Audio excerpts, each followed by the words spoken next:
you could only go on vacation in another state. I think that was bad. Yeah. Well, we could go anyway. I don't want to make what do you call it? False arguments or straw men. But I'm not happy with the way it ended. I don't think the lockdowns in this state were good. I think they were terrible for the kids. They were depressed. I agree. I think it has a permanent effect on their life and on their mental state that they're still dealing with. I know I'm going to interrupt. When you mention important rooms, you got to mention JB's October 7th rooms that were safe for us to come into. Well, I can't say enough nice things about him, and I do all the time, and I agree with you. And they bear repeating the nice things about JB. I agree with you on that. Thank you, David. Thank you. No, Andy, hold on a second. Mojo, are you there? Hold on a second. Mojo, are you there? All right, Mojo still stepped away. So let me say hello to David. Thank you for your kind words. Andy, good morning. Good morning, sir. First of all, Andy, let me just say this, man. And I'm not asking you to rehash it, but that story you shared that night about you and your wife, that shit will stay with me forever. Just want to tell you that. I appreciate it. You know, I want to answer the question, though. I want to get back to the topic. Who and what ruined Clubhouse? First of all, nobody ruined Clubhouse. It's a free app, as you said. You get what you put into things. And for example, JB, the way you run your rooms, the way you give everybody an opportunity to speak, the way you don't let people interrupt, you are the best of what Clubhouse is. But particularly, I want to answer the question, what ruined it for me? And it's not Clubhouse got ruined for me. The rooms I started attending to got ruined for me. And so the girl, there was a woman who got off mic. I don't know if she's still here, but she said it earlier, and I want to re-emphasize that. Once you start asking me for money, it ruined it. Because you have a different agenda. You have a different goal. You have a different motivation. I have a business. My little company does, in a bad year, 25 million, in a good year, 30 million. That's it. I don't ask you for money. I'm not trying to sell you my products. I'm not even finding out if you could buy my products, because I came on this app for entertainment, crowdsourcing, learning. I came on this app because I was bored during COVID. Michael up on your top right-hand corner right now. I mean, I was involved in his rooms and the Truth Seeker Tavern. I think it's as good as you want it to be if you run the rooms like you. But once you asked me for money, I was like, And I want to just go say something that Roger just said. He said he thinks America is the least racist country on the planet. I could not agree with him more. You cannot tell me a law currently in 2025 that prevents anybody in this country from doing anything. I'm a traveler. I go on planes. I go to hotels. I rent cars. I go to restaurants. I see plenty of multiculturalism everywhere I go, and there's nobody preventing anybody from doing a goddamn thing. I'm going to yield my mic. Thanks for allowing me to talk. And a great room, JB, as always. And Andy. Oh, I'm sorry. I was going to say Andy. And you know what? Some of us have talked, Andy, myself, Mike, we've developed friendships, too, that have helped us in developing the crowdsourcing we've got. So it's beyond that. I mean, we don't just talk inside this app anymore. So, I think, Andy, you hit all the points. Well, let me talk Rob, I thought you left the room, but Rob is one of the other people that I followed, and I went to every room he was in because he was a source of great information. Again, I think you seek out what you want. I wanted information. I wanted to learn about COVID. We just got a little bit involved in it. When the President of the United States, Biden, says if you take the shot, you won't get the disease and you won't spread it and you won't give it to grandma. That was a lie, or that was inaccurate. I couldn't talk about it on Facebook. I couldn't talk about it on Twitter. But I could talk about it with guys like Rob and Mike and the 50 other guys I can mention off the top of my tongue. And that was the invaluableness of this app at the time. And today, you want to have a topic? You want to control it like JB does? The app is perfect. The rooms are great. JB's never asked me for a penny. I love his rooms. Thank you. I didn't know you were doing 30 million a year, so I might have. No, I'm kidding, Andy. But God bless and good for you. But I just got to give some flowers because, people say, oh, you're such a good man and blah, blah, blah. Man, listen, none of this is possible without Mojo. Mojo definitely empowered me. He's my friend in real life. And we can't cultivate some good relationships. I always say, pick your tribe, don't let your tribe pick you.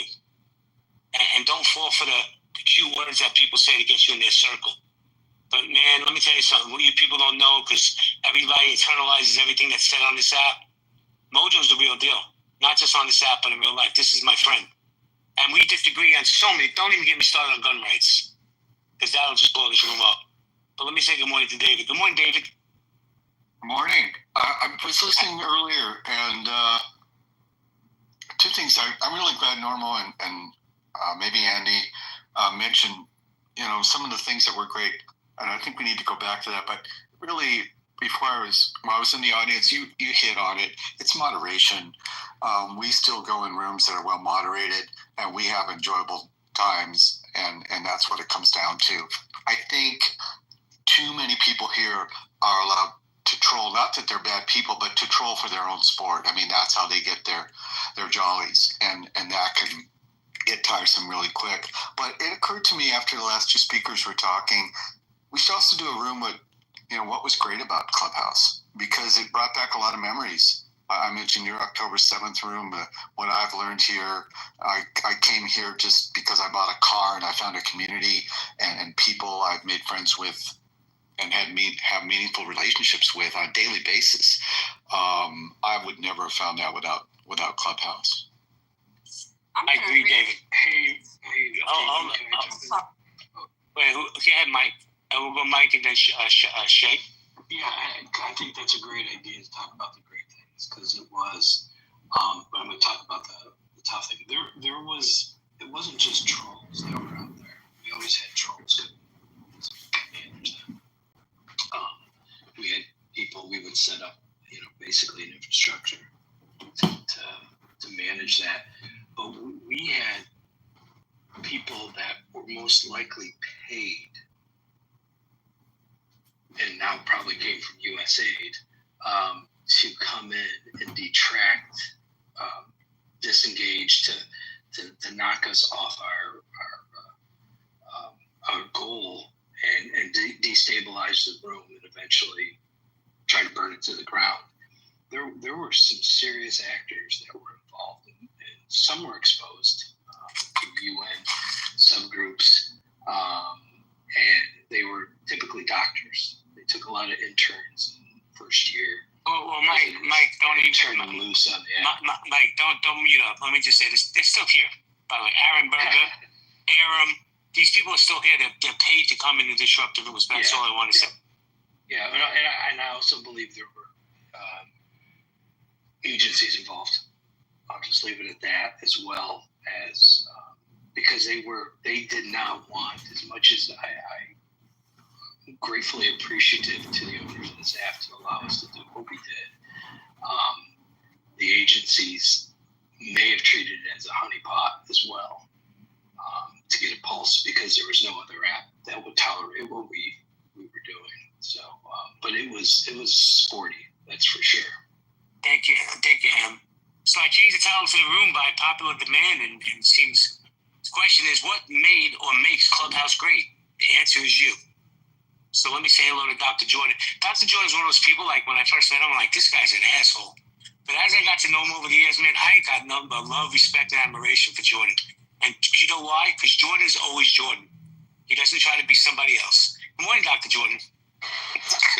Good morning. Thank you. It's touching. I think I love Clubhouse. I mean, it has its faults. I'm more concerned about what happened to Facebook, but Clubhouse is fantastic. It's a great place to convene. I think all of us grow as people on here because we get so much feedback about each other. I mean, where else do you get feedback? Blatant criticism. So I think it's a great app. Thank you, Jordan. David, Dr. Jordan? I haven't seen him in a couple of years. Holy cow, brother. Good. How are you? Yeah, Jordan's definitely an OG on this app. But David, you want to jump in? Just real quick, I think even when some of the rooms got tedious and we had like 3 months of what I call 3 months of Kanye here, and I never imagined. I guess I don't want to go back to race, but how much not baggage, but hurt people carry and don't let go of, and also hold on to things that may or may not be true. And after a few hours, and after the largest voices went away, the people who stayed could really talk and learn from each other, and those were valuable nights. I think there's still large voices. I'm sorry, Shay, I skipped over you. My apologies. I'm going to come to you in a second. One of the things I don't understand is I'm literally down the center when it comes to politics. I believe I am. Other people disagree with that assessment. But how people get so personal over somebody's political party. Like, I don't give a fuck if you're Republican. I can care less if you're a Democrat. But we pick our politicians like we pick our sports teams. Go ahead, Shay. Hey, JB, you just said something that reminded me of something I used to say over in the preservation. All of our differences won't make a difference when the people who are coming against all of our different differences have us lined up with different numbers on the same colored jumpsuit. So at the end of the day, we have to put those differences aside in order to make a difference in the world that we like to call home. Which leads me to this. What made Clubhouse great was the communities that we were able to build up. Sitting in community with Mike and Rob and some of the other folks who aren't here right now over in the preservation, out in real life, doing my real life thing with my real life family. On the occasion, people would hear my voice and they would approach me and they're like, I know you. And I'm looking at them like, no, you don't. I'm like, I follow you on Instagram, but I heard you on Clubhouse. You won't believe the things that you said that helped me and my family do ... Whether it was helping them make the informed decision for themselves, whether to take the jab or not take the jab. If they chose not to take the jab, we're helping them get the paperwork necessary that they needed to secure their employment. Whether it was popping in to one of the survival sustainable rooms, understanding what a bug out bag is, what you should put in it, what you shouldn't put into it, or more so specifically narrow down to my niche. Homesteading and gardening. Shay, you helped me get my garden started, blah, blah, blah. So we've all made, can't say we all, but I would hope to say a good chunk of us have made a impactful difference in society by way of having the opportunity to hold a green bean or, have an opportunity to have the mic and say what we need to say. Some of us have really actually touched lives to some of the people out here in the goo. And to me, that's what made Clubhouse great. I helped somebody else improve their life by way of Clubhouse. Oh, I love that shit, because I say it all the time.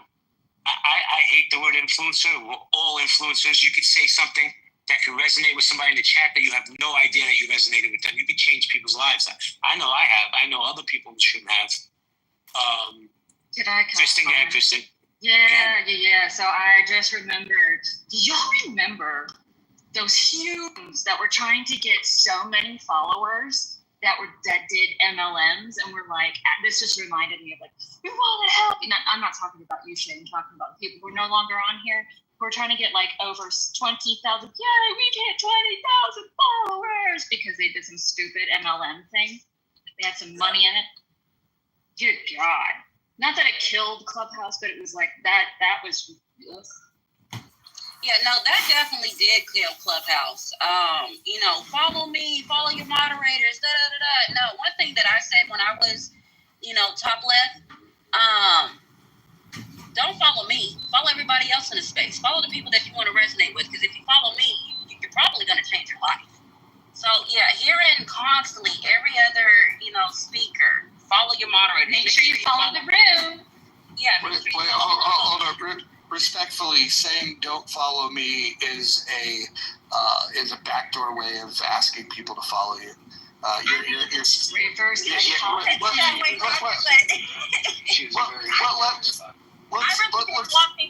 really didn't want people following me because I went into spaces that people probably be like, "What the f is she doing in here?" Like I really didn't. What spaces were you going into? to? Were you like hanging out in the BDSM rooms? What were you doing that you didn't want people following you into? Roger, I can't tell you that. Look, Roger, what happens at Clubhouse After Dark stays on Clubhouse After. I'm just saying I want the invite. That's all I'm saying. Well, I'm glad you're back, Mojo. Before I go to First Lady, Mojo, CEO wanted to have a dialogue with you. CEO, are you there? I am, yeah. So, you want to have that? Yeah, so Roger, in response to you saying America's the least racist country, I agree with you, but I think it's also the most racist country. So it's racist and tolerant simultaneously. It's racist and tolerant simultaneously. I'll tell you why. It's the most racist, the most tolerant. Here's why. There's no other country on the earth that could have the amount of diversity America does without completely imploding. So that's where I agree with you. It's the most racist for the same reason, in the sense that when 40% of your population is different than the main population, that creates a lot of tension, a lot of challenges, and a lot of problems. So that's why I say it's. Okay, well, I'm not going to argue that point. I think that one of the there's two very disappointing things that happen when we discuss race on this app, and that was what I had said, because people love to talk about race on this app. And here's the two disappointing things. You have one camp that doesn't want to acknowledge that there was historical injustices, and I think those people are idiots. However, there's a more dangerous group of people, and those are the people that don't want to recognize that there's been progress that's been made, and in fact, that we've gone out of our way to make sure that we rid ourselves of laws that would discriminate against people. And I think the lack of acknowledgement of the progress that we've made, like, for example, I did a room one day, and we were talking about is the country less racist in 2025 than it was in 1960? And then people would say no, which is just fucking absurd, right? Then I would ask those same people, okay, well, is it less racist than it was in 1860? And then they would say no. And so this is the problem. You have people that literally live for stirring up racial tension. And if you can't acknowledge that there's been progress, then you are the problem. Thank you, Mojo. CEO, did you want to push back on that, or am I moving on? No, I agree. I agree with that.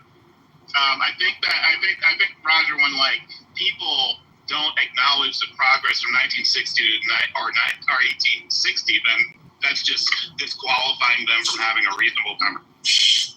Thank you. Take it, Rob. I got you. Give me a second. I have to say hello to the First Lady, because she's my friend, and I like her. What's up, First Lady?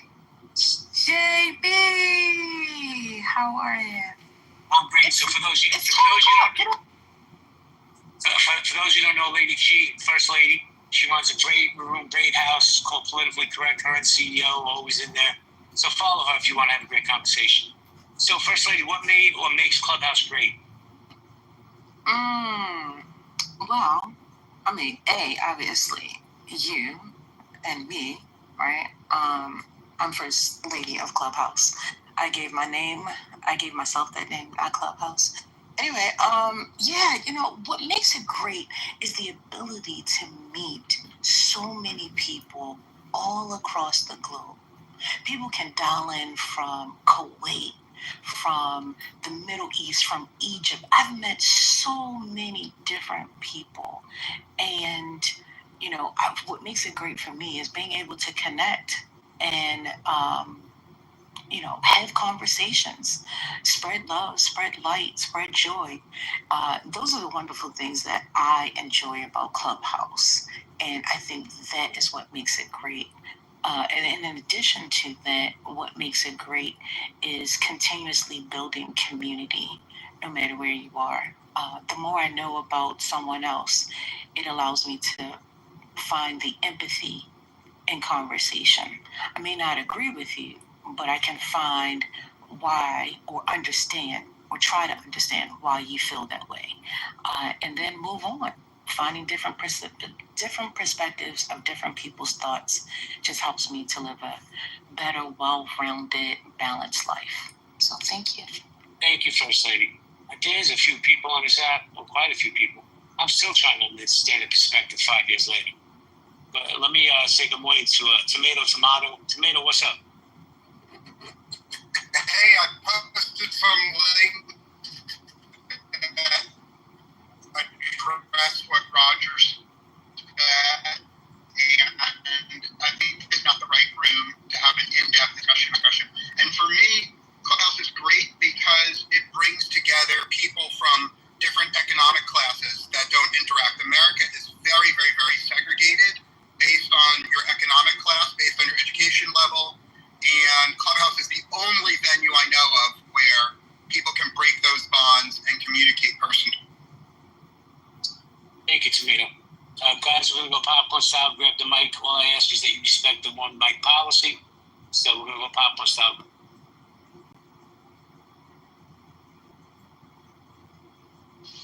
I know First Lady still owes me dinner, so I'm going to hold her to that until she pays up. I'm not going to call her the First Lady of Clubhouse. She just hasn't followed through. These are lies, Brett. Wait, hold on. You're not paying your debt, First Lady? I'm shocked.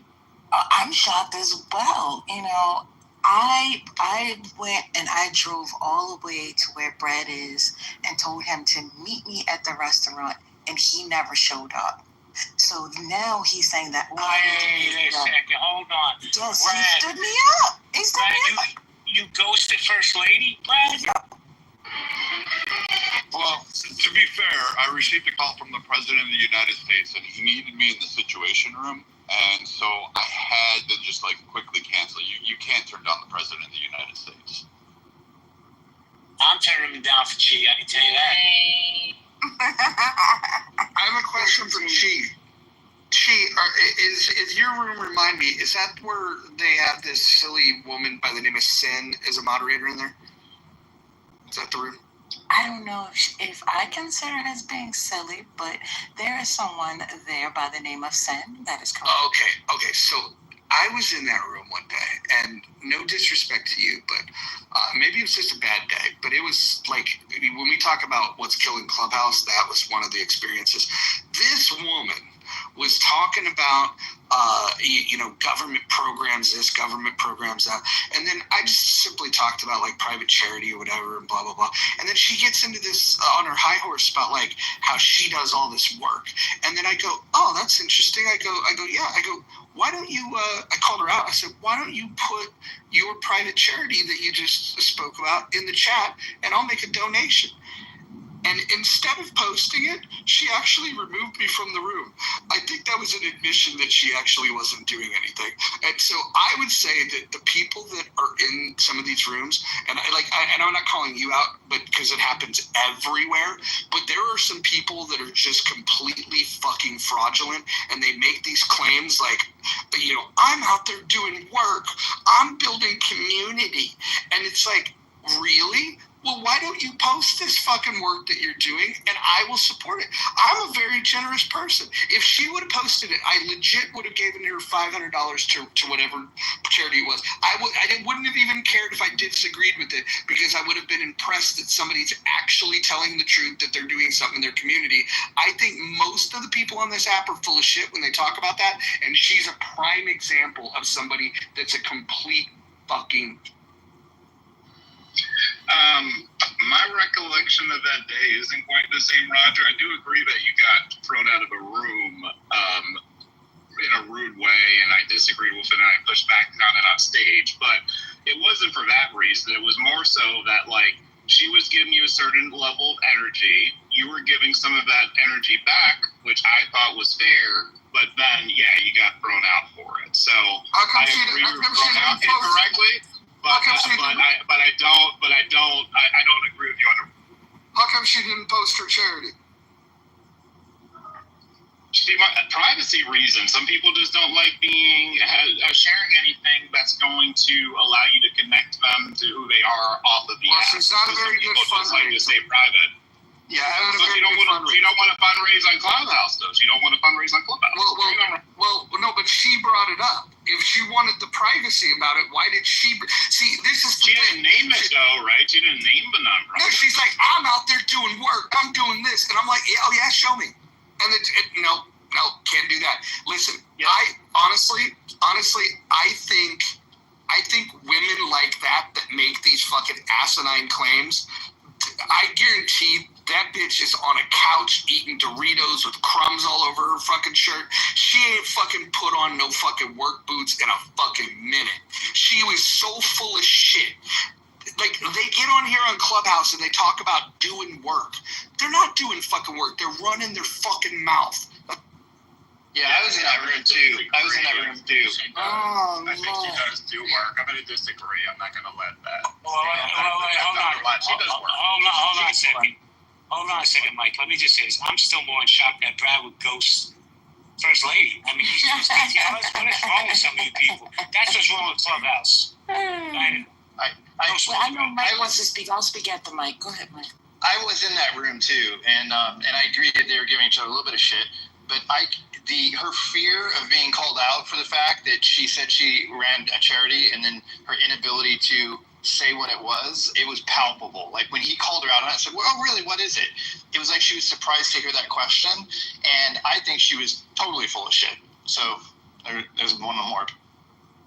Okay. So but that's the beauty of living in America. That is the beauty of Clubhouse. We all are entitled to our opinions. And just because you have an opinion or just because you have a feeling about something doesn't make it factual. It just means that that's your perception of it. And that's what I was speaking about just recently. Who knows why she didn't provide the information? It could have been just because it was a heated conversation leading up to that. She didn't feel trust from you, and then probably thought that you were trying to show her out, and then that's the reason why they removed you. But yeah, such is life. I don't know why you had to call her the B word and say that she eating Doritos on the couch and getting crumbs all in between. But, to each his own. Yeah, but those are words. Those aren't going to hurt anybody. I mean, like... That's the thing, bro. I mean, Mojo, words do hurt. No. I come from a generation where we had a saying that sticks and stones may break my bones, but names will never hurt me. And I think the generation that said that words are violence are part of the fucking problem. First Lady, you gave one option. First Lady just gave one option of why she could have been unwilling to say it. That is a possibility, right? And you said opinions, everybody has an opinion. It's true, everybody does. But when somebody makes a claim and they're unwilling to back it up with proof, I can't give them the benefit of the doubt anymore because there's too many liars, especially on Clubhouse. If she's going to use her charity as an example of her altruism, then I'm going to look for a tangible example to believe it exists. And if she's unwilling to do that, I'm not going to default to, she probably has one and she just doesn't want to collect funds right now from Roger. I'm not going to default to that. Common sense is going to tell me, I'm not really sure she's telling the truth. And if somebody else can raise their hand and say, no, I can give evidence she has a charity, she just doesn't want to say the name of it, that's fine. But I haven't heard anyone in here say that she has a charity and that she just didn't want to name it because she somehow told you she has one. What I hear is a bunch of people giving her excuses for not providing evidence of what she was claiming. And until I find out that there's some testimonial out there that this charity exists, I'm going to default personally, because I use common sense and critical thinking, to that concept that there's a more than likely chance she's full of shit. And there's a small chance that she has a charity that needs money that she was unwilling to say in a public forum amongst a bunch of supporters that even if Roger didn't want to give her money, somebody else in the room might have. And furthermore, I'm going to assume she would have mentioned this charity some other time by name in a smaller group setting where Roger wasn't personally asking her for proof, that other people could raise their hands and say, she has one. Mike, hold on a second. Why are we dragging this lady? She's not here to defend herself. Because I was there. It was ridiculous. And I like dragging liars. Let me finish. I like dragging liars. Okay, but we don't know if she's a liar. And I'm going to say why. maybe she didn't want to give the name for self-preservation reasons, because we know that people make the worst out of everything on this app, right? It's a non-profit. What are you talking about? If she really ran a non-profit, she should be screaming it from the rooftops to get support. Somebody offered to fund it, and she didn't fucking offer it. She was completely full of shit. In that moment, maybe she wouldn't have given it. In that very moment, when she was being challenged, she would have pulled somebody else in the past. Can I finish, please? Can I finish, please? Thank you. Thank you. That's all I asked. People weaponize everything on this fucking app. And maybe she was just defending herself. Maybe she doesn't utilize this. I don't know Sin that well. I just know her from the rooms I've shared. I don't know her in real life. I'm not going to stand up. But she's not here. She wants to come in and stand on a square. That's her business. This is one of the problems. Hold on, Roger. Please let me finish. This is one of the problems with this app. Is that people want to weaponize things, but without context of why she's not doing it. Why does she have to answer to any of us, first off? Look at Roger. Yeah, if she'll bring her lion ass into this room right now, I'll up it to 1,000.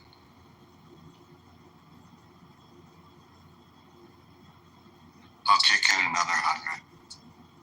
Okay. Wow. Brad, you want to kick it too? No, I've got burned on this app so many times with charities. There was a woman who had breast cancer that was losing her house, and I gave several thousand to that one. Let's see, what was the other one? Oh no! Yeah, that turned out to be fake. Another woman. Don't forget the African orphan. Oh yeah, I mean. I do find it odd. I will say this, maybe. I find it odd that somebody wouldn't promote a charity, considering the number of fucking charities and foundations that have been asked for and the amount of money that has gone, including a woman who said her son was missing on the app and he was kidnapped or something along those lines, and they were raising funds to help get private detectives. I kicked in for that one. I felt terrible because as a parent, I would burn the world down to find my kids. There would be no one safe in the entire world. Friend, family, it wouldn't matter until I found my kids. So, I couldn't imagine the pain that woman was going through. Brad, I kicked into that one too, by the way. Yeah, and I mean, whenever I hear charity now, and I have to hand it off to KK, she made me promise that if I ever give anybody money on this app, I have to match that amount to her equally, because she'll give it to a charity she runs. And I'm kind of like, all right. And I kind of pulled back. We've helped out a lot of people out here, bought wheelchairs, paid for an organ transplant. Like, I know a lot of you don't know much about that, but there's a lot of fees and transportation costs. Fucking donated thousands of dollars to that, and that woman was at least real. At least she was getting service, and she was so grateful, and she posted everything and her recovery and all that stuff. It was fantastic. Like, hats off to it. But there's just been a lot of fucking fake charities, fake GoFundMes, like whatever it is. I'm just kind of weary now. I'm with everybody else. I'm kind of. I don't agree with Mike often. I agree with him in this stance. I think it's just our experience on Clubhouse. Thank you. May I ask one more question, just and then we can change the subject about this. But for those of you that were in that room, if you could just tell me if I'm lying or even exaggerating about what happened, call me out on that. And if I was telling it 100% how it happened, go ahead and indicate that too. Keep me honest.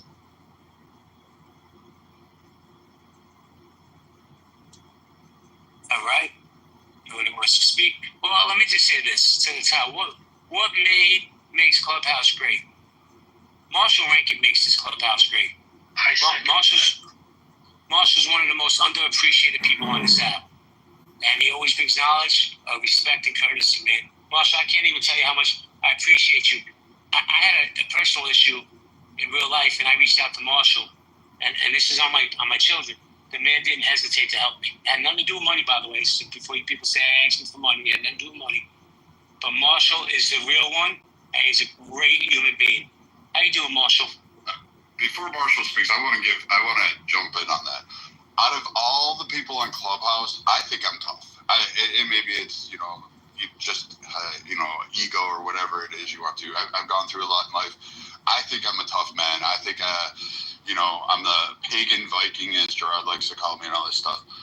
I'm going to say Marshall is probably tougher than I am, because that man has gotten abuse from everybody, keeps it smiling, keeps it moving, and bullets don't penetrate him, man. He's fucking Superman on this app. He is tough. And he does it with aplomb. He does it with grace. He does it with kindness and measures. And even when him and I have gotten back and forth, and still love the guy. Can be pissed off at him for a while, but I still love the guy, and I think everybody just ought to, including myself, take a step back and breathe once in a while, because Marshall's never meant to harm a single person on this app, and he loves this app more than anybody else on it.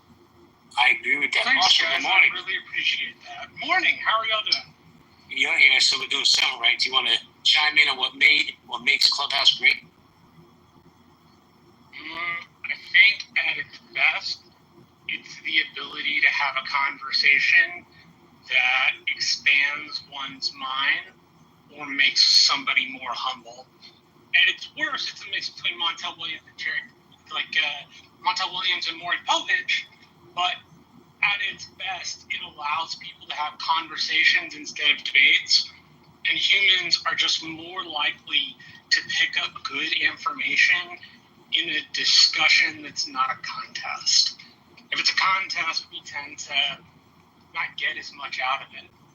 So I think the ability to meet people from all across the world and see their view, right? I have some pretty interesting American imperial views, but I've met some people from the UK. I met a dude from Serbia, and some of the way I think about foreign policy, for example, is a little bit different than when I started. It's at its best, it allows you to grow as a person. At its worst, it's a gossip machine on steroids. Thank you, Marshall.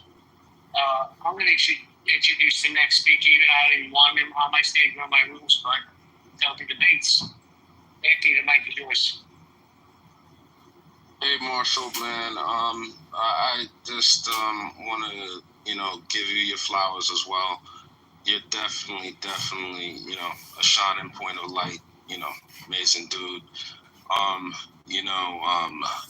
Mojo, Roger, as hard as they come, man, and got nothing but the utmost respect for that dude. He'll get down in the weeds. He'll go hard, and he'll fight for his point. He will debate anybody. He never runs. He's stand-up guy, man. Stand-up guy. Just there's so many people. I can't even speak to everyone on the app, but I love people that can stand on their square, express their idea without having to run. So to all everybody that applies to, God bless you. Well, Bob, what's that, right? Mike, you want to jump? I want to say something to Anthony that I don't think I've ever said out loud, but there is a lot of people on this app that have opinions that don't fit a popular narrative, whether it's for the room, whether it's for the app, whether it's society at large. Anthony is probably the most consistent person that I've heard on this app. That doesn't mean I agree with everything. He and I have argued about a lot of shit, but I appreciate consistency. That's when you can test conviction, is when somebody is consistent. They don't code switch depending on what rooms they're in. Anthony has a narrative that infuriates people, and it would be very easy if he wanted to make friends to just, he could cut the corners off of it and make it a little easier for people to digest. And he just speaks his mind. And again, I think he's wrong about some things, but I really do appreciate people like Anthony and I hope he continues to do that on and off. Hey Mojo, I gotta go pick up my dog from the groomer. You want to keep it open? Yeah, let's keep it open for a minute. I'm going to go a little later today. I'm going to be driving some supercars, so I won't be on here all day today. But, yeah, we can keep it going. All right, catch you guys later.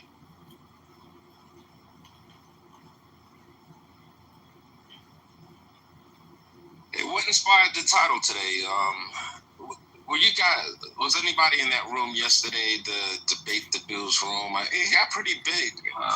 I'll walk you through the history of it. So a couple of days ago, Lou Fax, who I think is one of the best moderators this app has ever had, ran a room talking about Clubhouse reunion, and some people returned to it.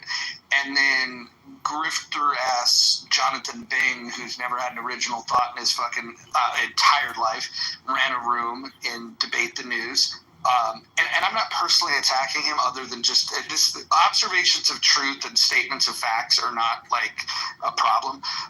And so Jonathan Bing's just a big no talent that has that tries to draft off other people's momentum. He did that for years with Jerry Malcolm. Then he did it with Nelson, and then even he'll draft off the momentum of what Lou does. And so he started a room saying, Clubhouse reunion, you people are the ones that ruined it. Well, talking about ruin it, Jonathan Bing single-handedly ruined Chatter. And so there's kind of been a theme that's gone on. Yesterday there was a room, on a similar topic after Bing's, and now we're doing this. I think we're going to talk this thing to death, but I'm in the camp that Clubhouse isn't necessarily dead. It's just irrelevant. It's just past its prime. It's kind of like, when an NFL player retires, they struggle to find relevance. Like one or two of them will get broadcasting gigs, a few more might go into coaching, but for the most part, people just go home and they're no longer an athlete and they just get fat. And I think that's jump the shark, Roger? Yeah. Jumping the shark is a good way to look at it. Although I think I would re-examine the whole jumping the shark thing. People say that Happy Days went downhill because of Fonzie, on water skis jumping over the shark. But I would submit that when Richie Cunningham left, Ron Howard left the show, that's when the show went to hell.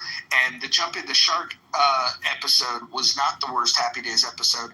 I don't know if you guys remember, but Mork from Ork, Robin Williams, appeared in their town and showed up at Arnold's place. So I would say that was the moment when that show was over. And I also think that a better comparison of when a show is over, rather than the Fonzie jumping the shark, would be when Cousin Oliver joined the cast of the Brady Bunch. Yeah, man. I love your references. That's crazy that you remember that. I didn't even know that Mark showed up over the Happy Days. I had no idea. That's interesting. But, I'm cool with Clubhouse and its, current iteration. Like, I'm cool with the couple of rooms that actually, do what they did.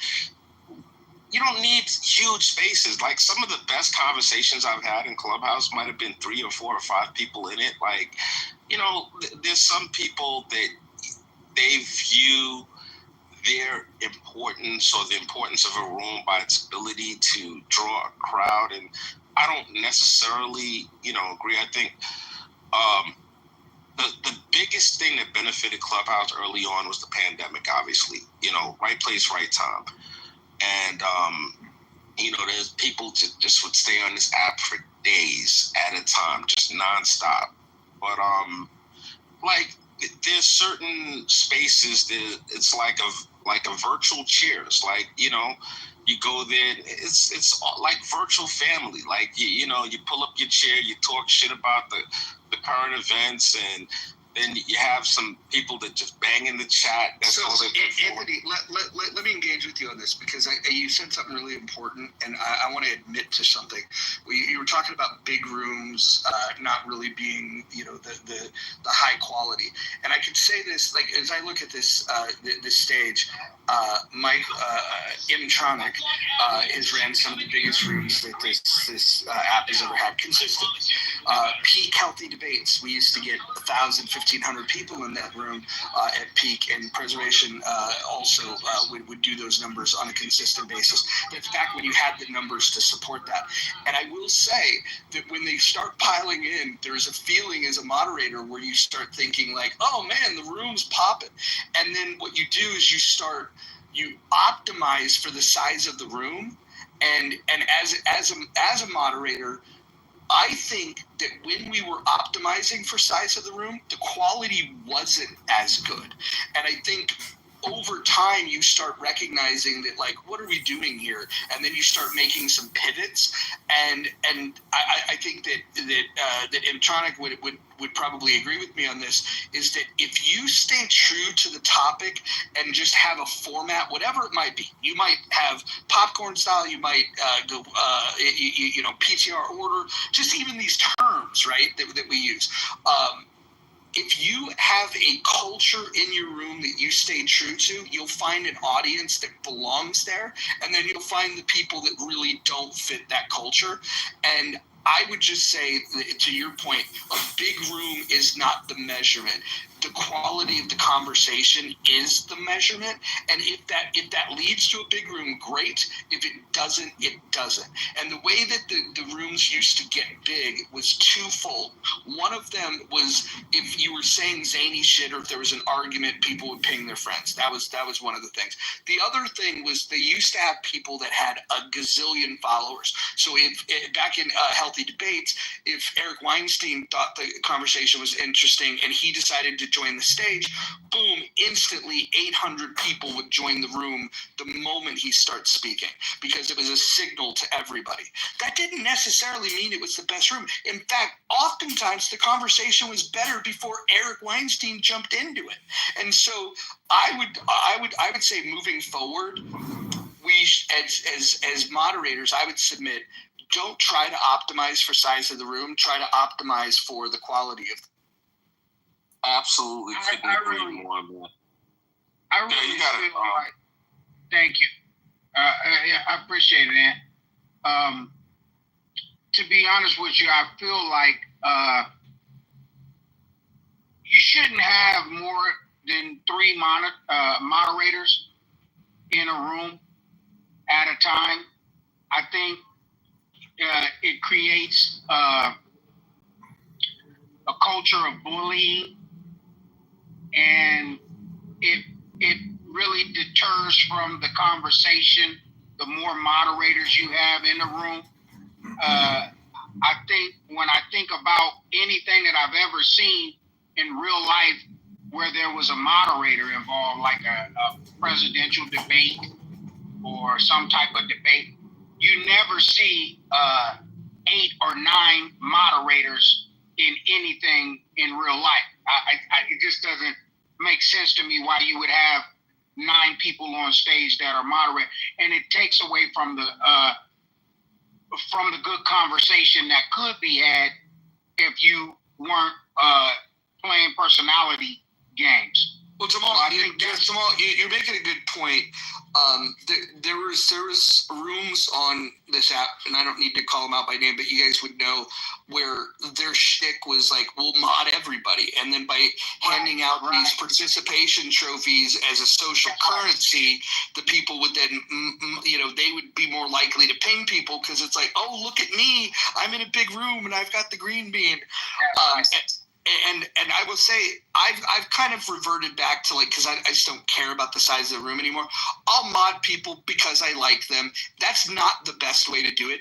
I will say that the highest quality rooms ever that I've personally ran, and I'm not saying that I run the highest quality of rooms. The people that I admire would be people like Ned, if you guys remember him. I thought his rooms were amazing. I think Lou Fax's rooms are amazing. But I personally, when I would run my best room, is when I was a solo mod. That way, if somebody got moved down, they knew that I did it. Yeah, exactly. And I think that is a key point of having but then there's another piece to it that makes a room good, and that is a moderator kind of pulling his hands and letting conversation flow. A lot of times when you have the one or two moderators and they're micromanaging the conversation, that fucks up conversation too. I think there is another good mod who I kind of found it very interesting how he monetized Clubhouse, and that is the home. I think that young guy understood the monetization of it, and I thought that was very interesting. The way that he kind of, I think he said he got it from Dr. I forget his name, but yeah, I think that. I got a different opinion on the monetization. Look, I'm a capitalist, and if you want to make your money that way, that's fine. But I would also argue that, trying to make money off the broke asses that are sitting around on Clubhouse is probably not the best strategy in life. I would say that utilize this for entertainment. If you do find a way to make money on it, that's cool. If that's your thing. For me, I think it's gay as fuck if somebody's got a Cash App in their bio. I think it's gay as fuck if they think that you need to tip them for being there. Look, if you don't want to participate in the conversation, like the idea, the audacity of people thinking that opening a room makes them a content creator. This app doesn't have content creators. We have facilitators of conversation. But when you are able to leverage the thought of people not liking another person on stage, that I thought was genius. Well, whereas I don't like you, and because I don't like Anthony, I'll pay $10 just so he won't be on the stage with me. That was genius. And I think that part of it, I really haven't seen anybody really monetize it like that. And, I thought that was pretty interesting. So, that's all I have to say about it. But I don't mind where we're at right now with Clubhouse. I think that the conversations and the people's mindset needs to kind of expand a little bit. I'll land it right there. I think landing a plane is the best part of Clubhouse.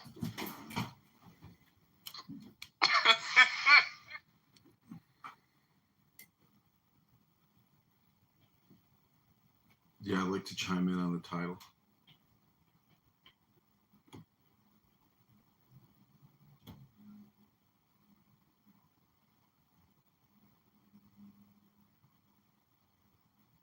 Was the person that came up with the saying, "You're in the Matrix," which, yes, it's the most disingenuous claim. Like, people make some dumb claims, but that guy, if you have no value to add to a conversation, then you lie in your bio. And so it's the case Shake came up with the goo, or is it something else that come up with the goo? Yeah, the terms on this fucking app are hilarious. But we were talking about before you're in the Matrix, in early days of Clubhouse. The saying was, and it came from the black rooms.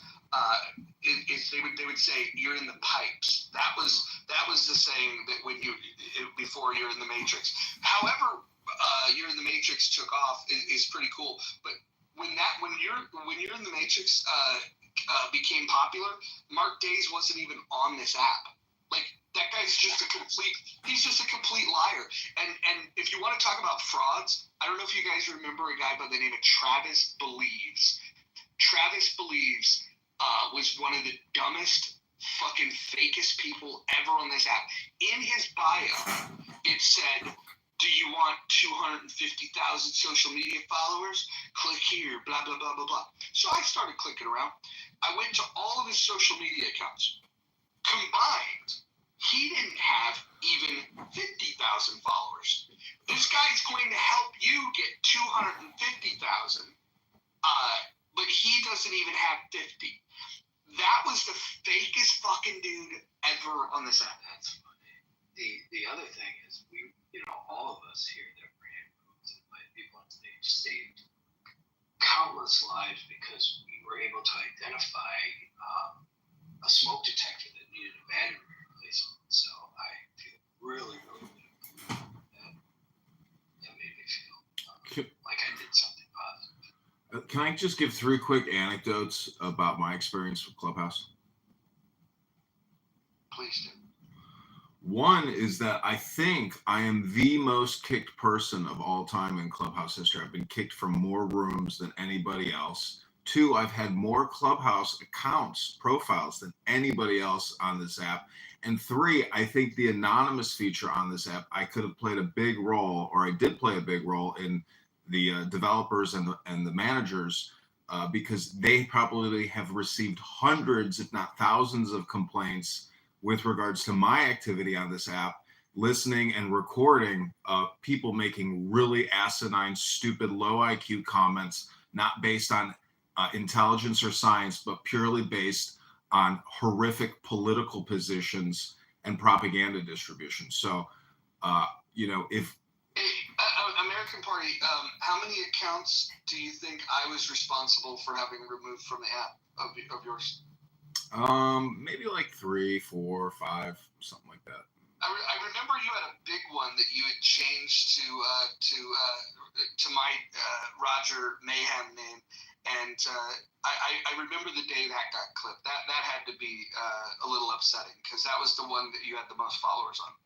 At the moment, it's upsetting because it's frustrating, but it's also a great lesson in letting go because you realize and you question what you're doing on this app. Why am I listening so much and why am I speaking so much? And what can I do differently to optimize my life? So, but honestly, it is a fantastic app, and with Microsoft reaching a new $4 trillion market cap, Meta at such a high market cap now, highest in human history, like there's a good chance that this silly little app will get, gobbled up in an acquisition. But the people gobbling it probably have no idea just how rotten it is to the core. Do you guys remember the $4 billion valuation that they had in mid-2021? Yeah, which they stupidly thought they were going to get more of Senator Tuck. Well, they never got an offer. Getting a valuation doesn't mean you got an offer. So, well, I think people mistakenly said that because there was a valuation that somehow that equates to an offer. And by the way, that valuation was made by a worker at Andreessen Horowitz, which was one of the early investors in this. It very well could have been them just putting a valuation on this to draw attention to it, and with no real assessment of the value at all. Because if that would have came from an independent third-party source, I would have said like, wow, $4 billion, that's amazing. How do you calculate that? But because it came from Andreessen Horowitz, who led the financial investing of this app, I think you do have to kind of take that with a pinch of salt. Yeah, that makes sense.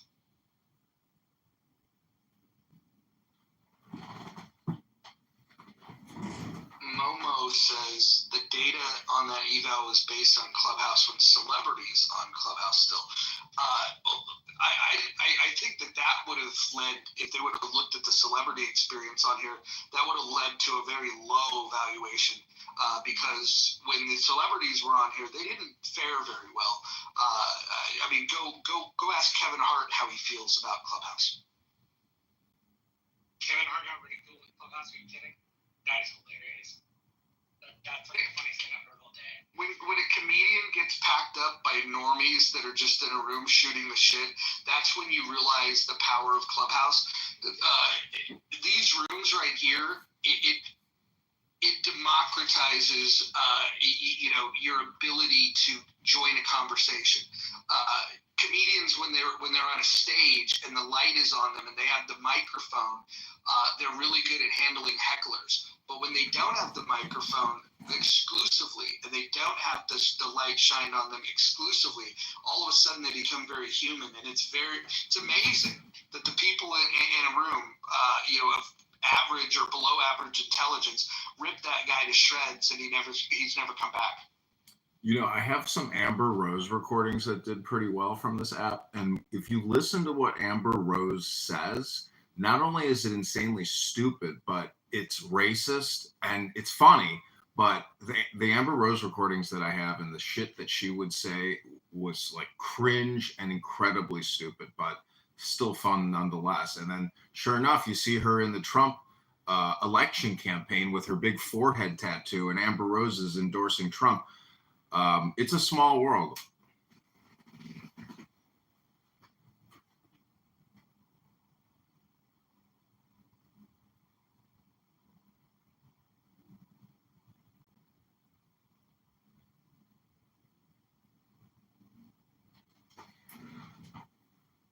Do you guys remember Taylor Lorenz? Anybody remember when Taylor was on this app? No. Okay, so Taylor Lorenz wrote, and I'll pin the article. It was in the New York Times. That this tiny app, is dangerous because it has unfettered conversations. That led to the creation of one of the better houses that this app's ever had, called Unfettered. And imagine complaining and writing an article that it's dangerous to allow people to have an unfettered conversation. Think about what that implies.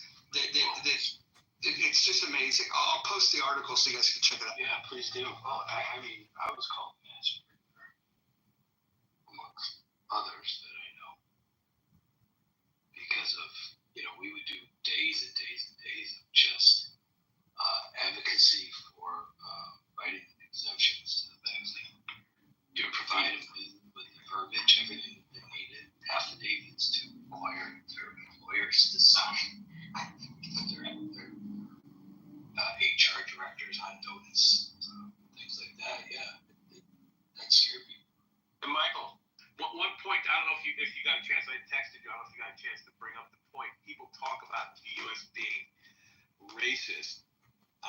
I think the difference between the U.S., because I'm one of the people like Andy, I've had the ability to travel all over the world.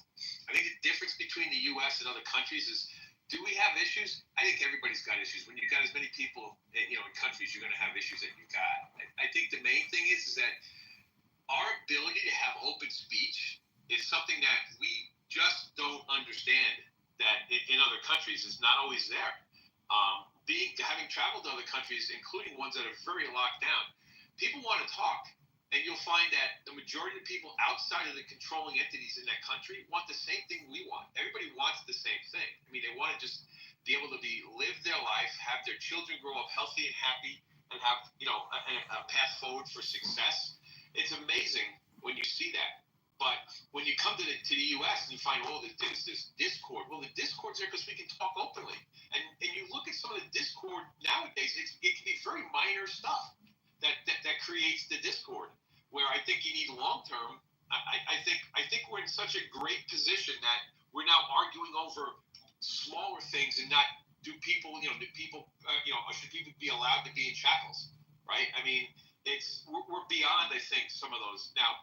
Does some of that still occur, especially when we're talking about things that with the kid networks and things that we've gone after? Totally understand that.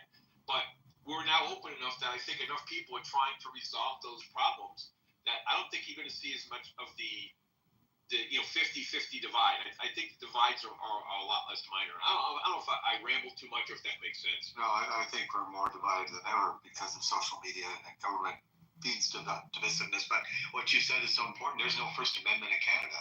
I mean, podcasters and people broadcasting have been taken down by misgendering someone. We forget what we have. Well, people getting hold on, real quick, Rob, real quick.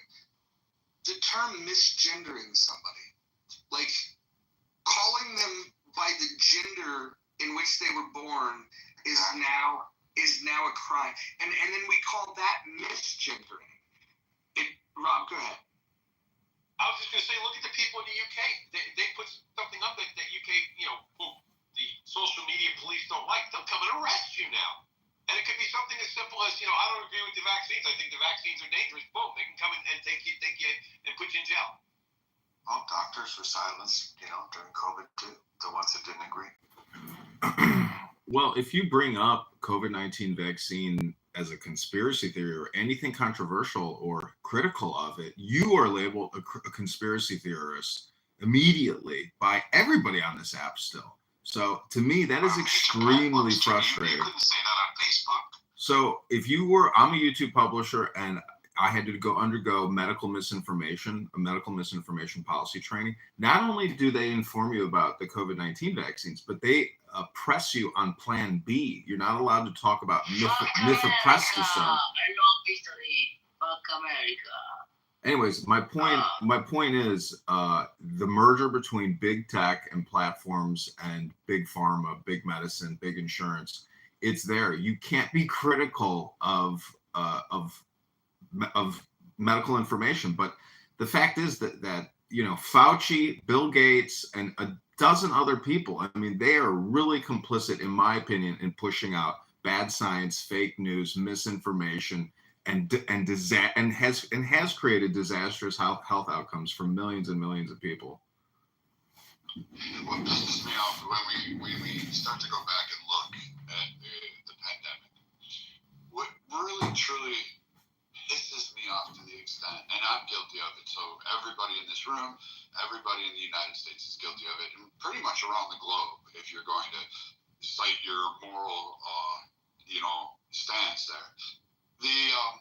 The fact that we allow the United States government to infringe on your religious freedoms. Many of you belong to a faith. Many of you are very religious. You go into rooms and say people like me are going to hell, and you'll say even some of the idiot last night, we need a Christian. Brad, that might be true, respectfully. Yeah, probably. I'll bring marshmallows. We'll have s'mores and bourbon. But the whole idea that we allowed this infringement, and then we watched it on CNN. We watched a demographic get targeted by police by a New York City mayor, our biggest and most prominent and powerful city in our entire country. We watched them target Jewish religious event, and we sat back. We watched ministers get arrested, fined, shut down. We watched small businesses, our friends who had stores that were running. We watched it in gyms. We watched them get shut down and lose their incomes and still haven't recovered. We watched people lose their homes because they were told they weren't essential and they couldn't work and they couldn't be a product of society, which is also a whole separate argument.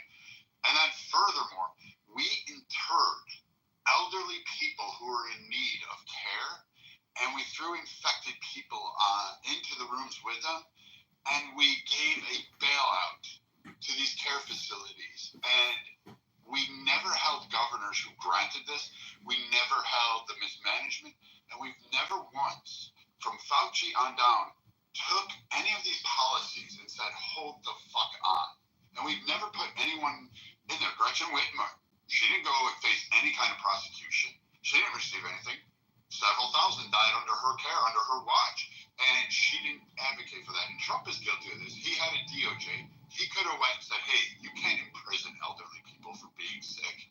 You can't deny them their families. Families couldn't come collect their grandparents and their mothers and fathers. And we allowed this, particularly across 5 fucking states. This wasn't insignificant. And no one has ever said that we won't do it again. And we're all guilty of it because the government went and said, fuck your Constitution, and showed that they had not only the capability, the propaganda, but the mindset to go ahead that your freedom of speech, the freedoms that everybody expresses here, your human rights, that they could go ahead and just remove that, and they would face no consequences. And then You have people like the progressive tards that want to empower and embolden more government, and then you have the fucking Christian wannabe Trump supporter nationalists that want more federal power, and nobody's learned their lesson from this pandemic, and that's what kills me the most about this. Aside from the pharmaceutical thing, that's a whole separate topic, but we still haven't held our government accountable for the actions they took. Brad, in my state, you had no way of not taking the vaccine if you were a government employee, not through religious reasons, not for any reasons. They fired so many competent people. And even if they were willing to take a test every week to prove they were healthy, there was no way that they could make the government happy. And one woman who was an excellent employee, who trained others, who worked 60, 70 hours a week on a 911 call board, finally, I mean, she's a single mother. She lost her job because she wouldn't take the vaccine. She had to move out of state. And she won a major lawsuit because of that here, and there's more coming. So it's like a prime case in point. We lost, one person was killed on the day of Jan 6 on the quote, the revolution, the domestic terrorist that people want to highlight. Her name was Ashley Babbitt. She was a veteran. She served this country honorably. She had a pool business. She was struggling, but she was succeeding prior to the pandemic. Then COVID shut down her ability to have her personal business. She lost money. She was struggling financially. She was having to be dependent on family members, and they were trying to bridge the gap. She didn't have everything afforded. VA services were cut for her. So this meant she couldn't go to appointments at regular because, fuck it. If you had any other condition outside of COVID, don't call your fucking doctor because he wasn't going to answer because there was enough money coming from the federal government to offset all that shit, and they shut down all the care there. And then she goes and gets shot at the Capitol building, and people to this day will still vilify her and say that she deserved what she got when she went there to protest, mainly because she wanted Trump to end the pandemic. She thought Trump would be the best chance because Biden in his campaign said, we're going to continue these measures until we've eradicated the pandemic, until we've destroyed this disease. And she financially couldn't take it. And she became a strong supporter of Trump, whether right or wrong or whether you believe in it. But she was the one that was killed. It wasn't the officers. Not a single fucking officer died that day as a result of that. Some did receive injuries, not discounting that. But at the end of the day, only one person was killed, and her name was Ashley Babbitt. And to this day, that woman still is not afforded any kind of remembrance. She is still vilified, and people just dusted her off, even though she was the one that died. I'm not saying she's a hero, but at least she deserved to be recognized that she was a direct result of what this government's policies were at that time. And what we failed to recognize is that we as a nation killed her. We allowed that to happen to one of our Americans to the point where she felt she had no choice but to go protest at that place. And to be further frank, she wasn't even the one trying to actually do any harm to the officers. She was actually there trying to help. She was trying to block things. That's what many of the people around her stated. And we never even held the Capitol Police who fired the shot, the only shot fired that day. The only guy to discharge his weapon. Nothing happened. He was held as a hero. He was extolled. He was given fucking money. And we still to this day will not acknowledge that. And we face accountability as Americans. We let our kids down because we allowed the government to be able to seize that power. And if you think they won't in the future, they will again. I emphasize again, it is free to join my community. The stocks I share are also free. The techniques and strategies. We were frank that day. I had a question. Basically, I don't feel like telling my story again because I did so many times in the past. Probably because, and I had them lethalest, is that a word? Most lethal shot. McCullough figured out. I didn't report because I found out that as soon as you do that in the Bayers, the government can go in and then go into your medical records. Not that I don't care, I don't want that. And then there's plenty of other people doing it. And all mine were legit. It happened one day, months and months out, because the more fit you were, the longer it took to set in. And then they figured this out with like sisters and twins and stuff, and then the less like in shape they would get sick or maybe die faster.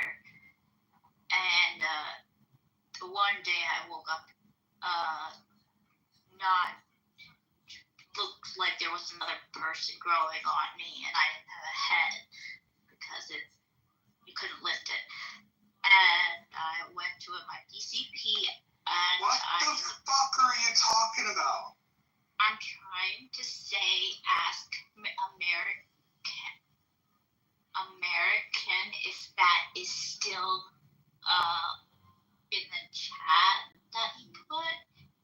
The coronavirus aid relief economics, is that still going for people that had legitimate illnesses from the poison put in them?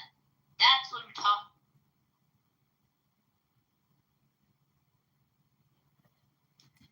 Did it for a job.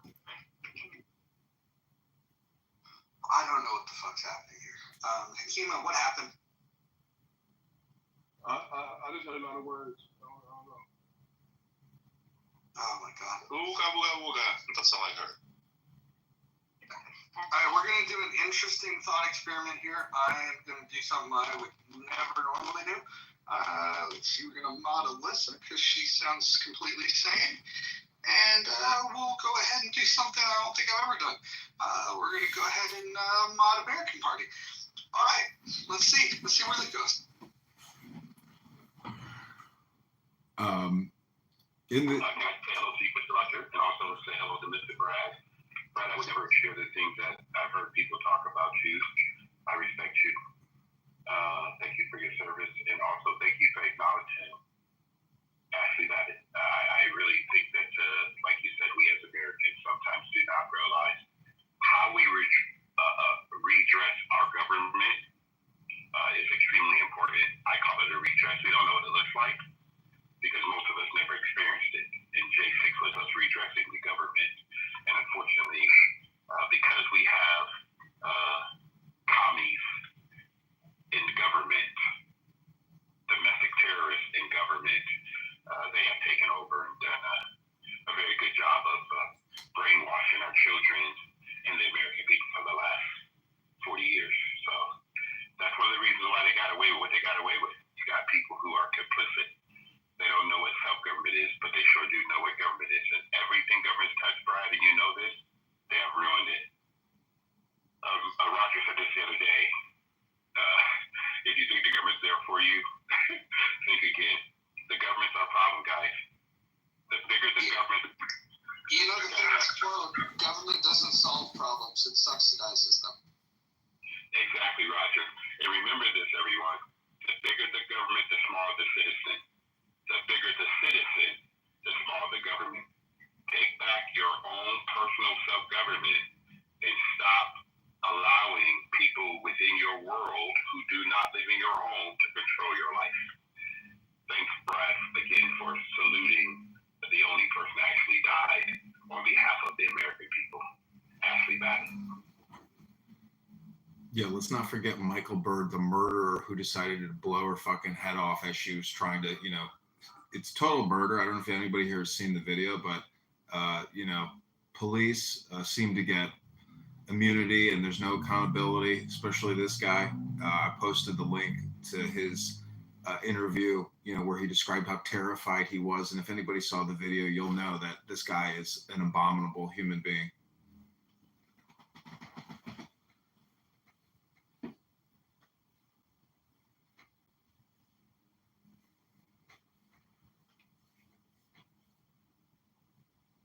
Hey, Roger, what made or makes Clubhouse great is people like you, people like Brad,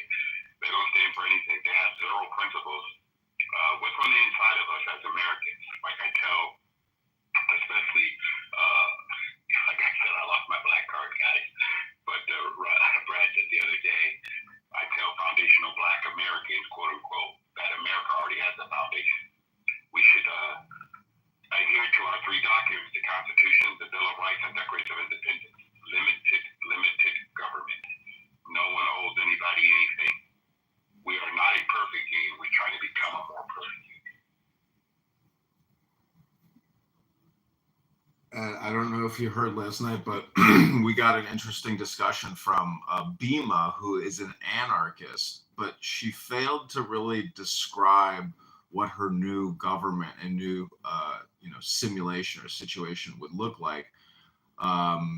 So when you say we need limited government, and the bigger the person, the smaller the government, or the larger the people, the smaller the government, which is acting as a parasite, and we are the host. I mean, we want to diminish the size of this parasitic infection, which is sucking we the people dry. So, Edward, if you were, the president or the king of America, what would you do for we the people?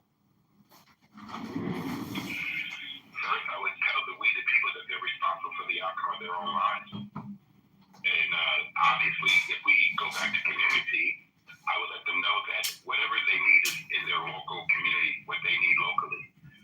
They have the ability to elect their local officials that represent them, and they can hold them accountable. Accountability is important, guys, and I don't know what's happening in the United States. We hold zero people accountable. Here in California, they let you, well, thank God we passed Assembly Bill 36, where you can no longer just walk in the store and take up to $995, and they call it a misdemeanor.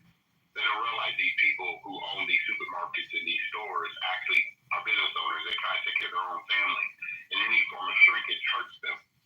But we got smash and grab and young people out here because it's just no boundaries. So it's pretty sad. So as king of my own life, as king of my own world, I would tell people, be responsible for your own behavior. And if someone in America wants to reach out and help you when you make a morally bad decision, or you fall, or you lose your job, let's do that locally. Let's help each other locally. And let's get the government out of our pocket. That's my thought there, America.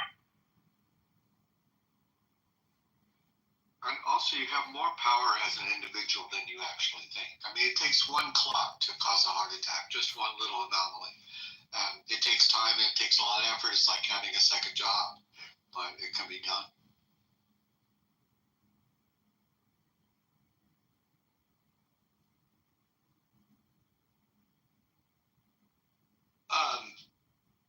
American, do you have a reference where we can go back and listen to Bima's defense of anarchy? Is that living somewhere on the interwebs, maybe YouTube?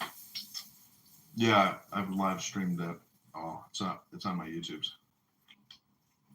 Okay, I'm gonna go find that and edit it down to her lecture on anarchy. It's amazing. See, the problem. I was going to say the problem with people trying to describe a new government or a new arrangement or situation, it's just somebody using their imagination and making fantastical ideas. It's just not based in reality. So to me, enlightenment or being in the now and being in, I guess, the objective world versus the subjective world or the material world is the real world. And unfortunately, because our brains are so powerful, when we have communication and conversation, people waste a lot of time on using their brain in a way which is not really making an impact whatsoever.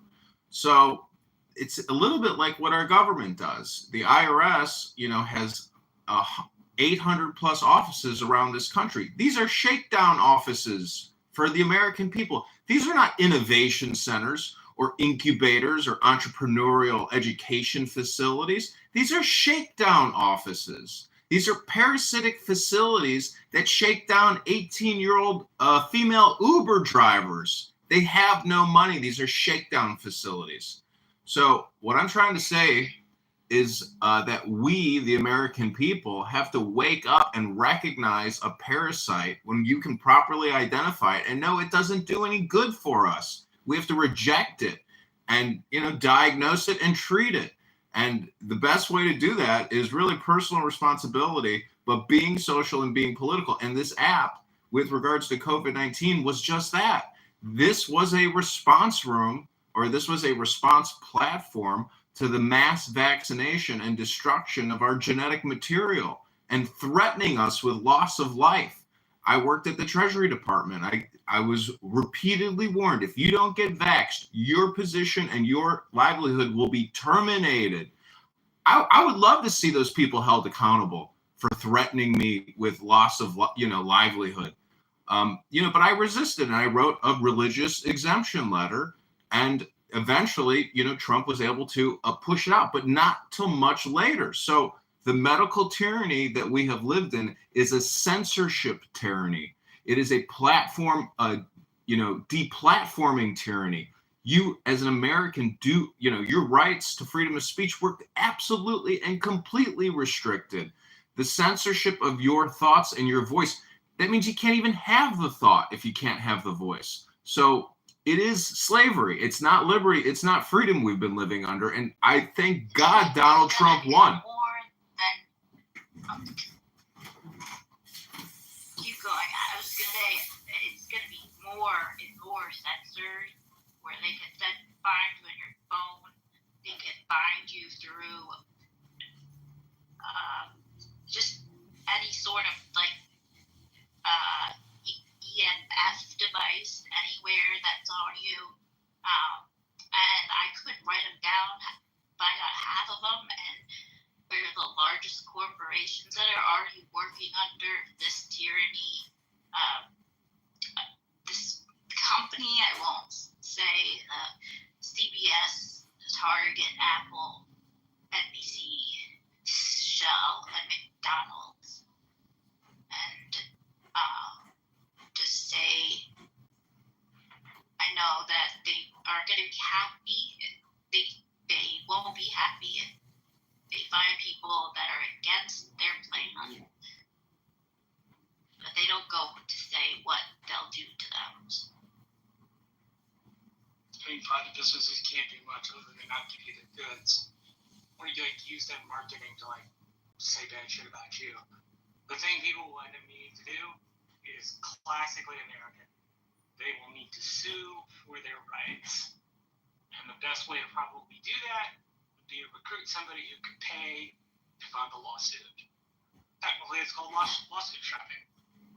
But that's how you get the questions answered.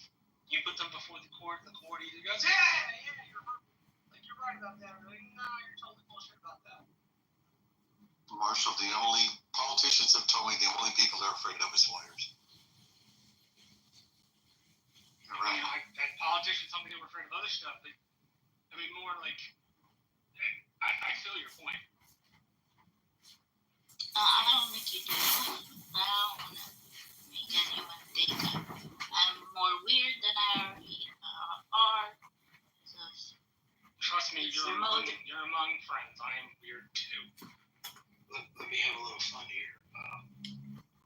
It's going to get worse, guys. Especially when they're hyping up this celestial body that's coming into our universe. It's going to slowly shadow out Mars in November. That's when it's going to get interesting. How does a solar body shooting by Mars affect us? Other than they've all Main Street stuff I don't follow is already hyped up. This fear that this thing that is moving is not an asteroid. It is some controlled thing 7 kilometers wide. It doesn't move like an asteroid. They're waiting to see when it gets around Mars. If it follows the orbital plane of Mars. I'm trying not to be too scientific because I'm not scientific. And so people are speculating. Correct. So they're hyping up that there's hostile beings that are going to invade our world. Does it have a? Any of those people done a public information request for NASA star charts, which they're allowed to get? Well, hold on. Right now, what they're saying, from what I'm reading, is that here's this thing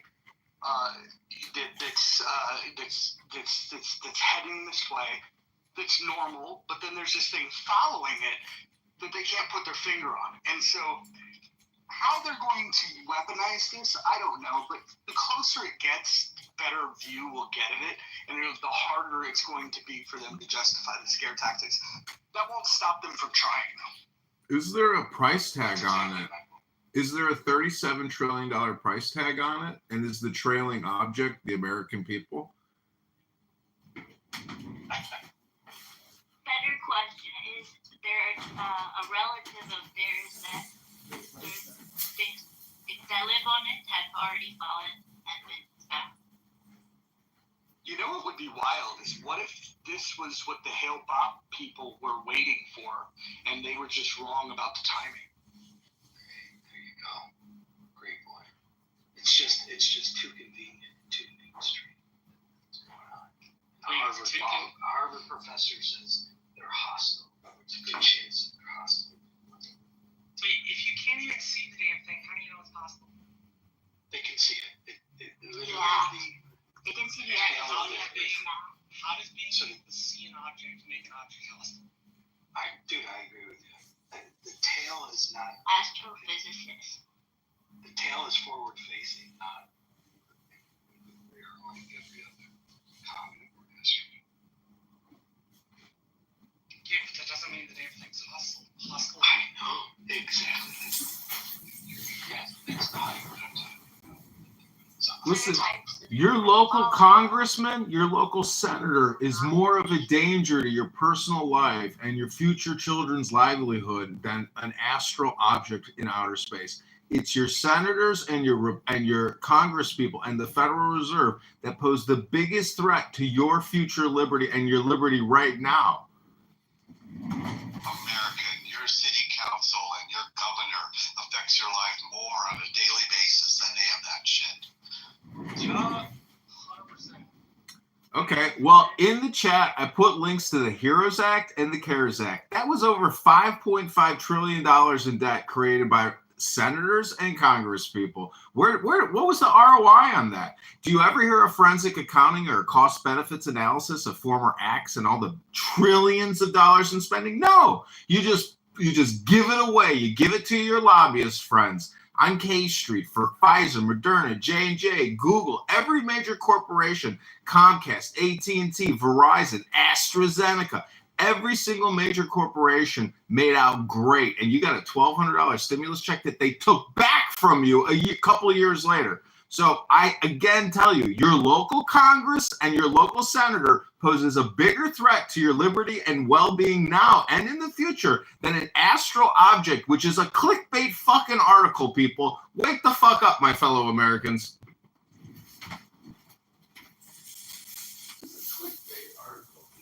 Yeah, what we spend a year is like far more important than an asteroid that has a weird tail. Going to the moon is probably more important than worrying about an asteroid with a weird tail.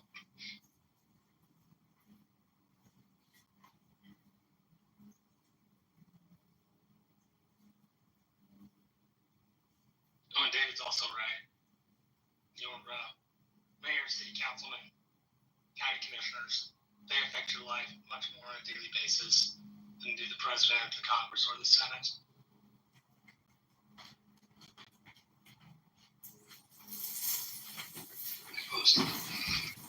I don't know what to tell you, but your Congress and your senator creates the debt with the Federal Reserve, and your local governor or your local mayor, they are the parasites on the bigger parasites, the little fleas on the bigger fleas. So when you sit here and say, "Oh, it's just your local politics you need to be worried about," that's not true. It's your congressperson and your senator. That's what Marshall and you just said. Am I mistaken? No, we didn't say only. We are saying on a daily basis, the guy who changes the rules to run my business, the guy who makes the traffic laws, the guy who decides how my state runs and what new taxes they're going to enact, affect my life on a daily basis more than anything else. On a daily basis. Yeah, I mean, it's a very non-controversial statement. The government closest to you, Breaking up, Marshall. the government you have the most effect on.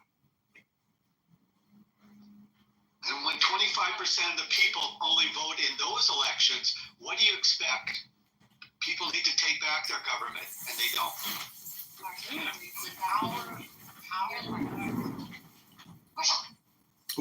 What I love is that I should be applauded for what I'm saying. Instead, I'm shut down every single time I bring up this issue or any other issue. Is it a me problem or is it a you problem? We all live in the video and in the now, and our life is a constant virtual life.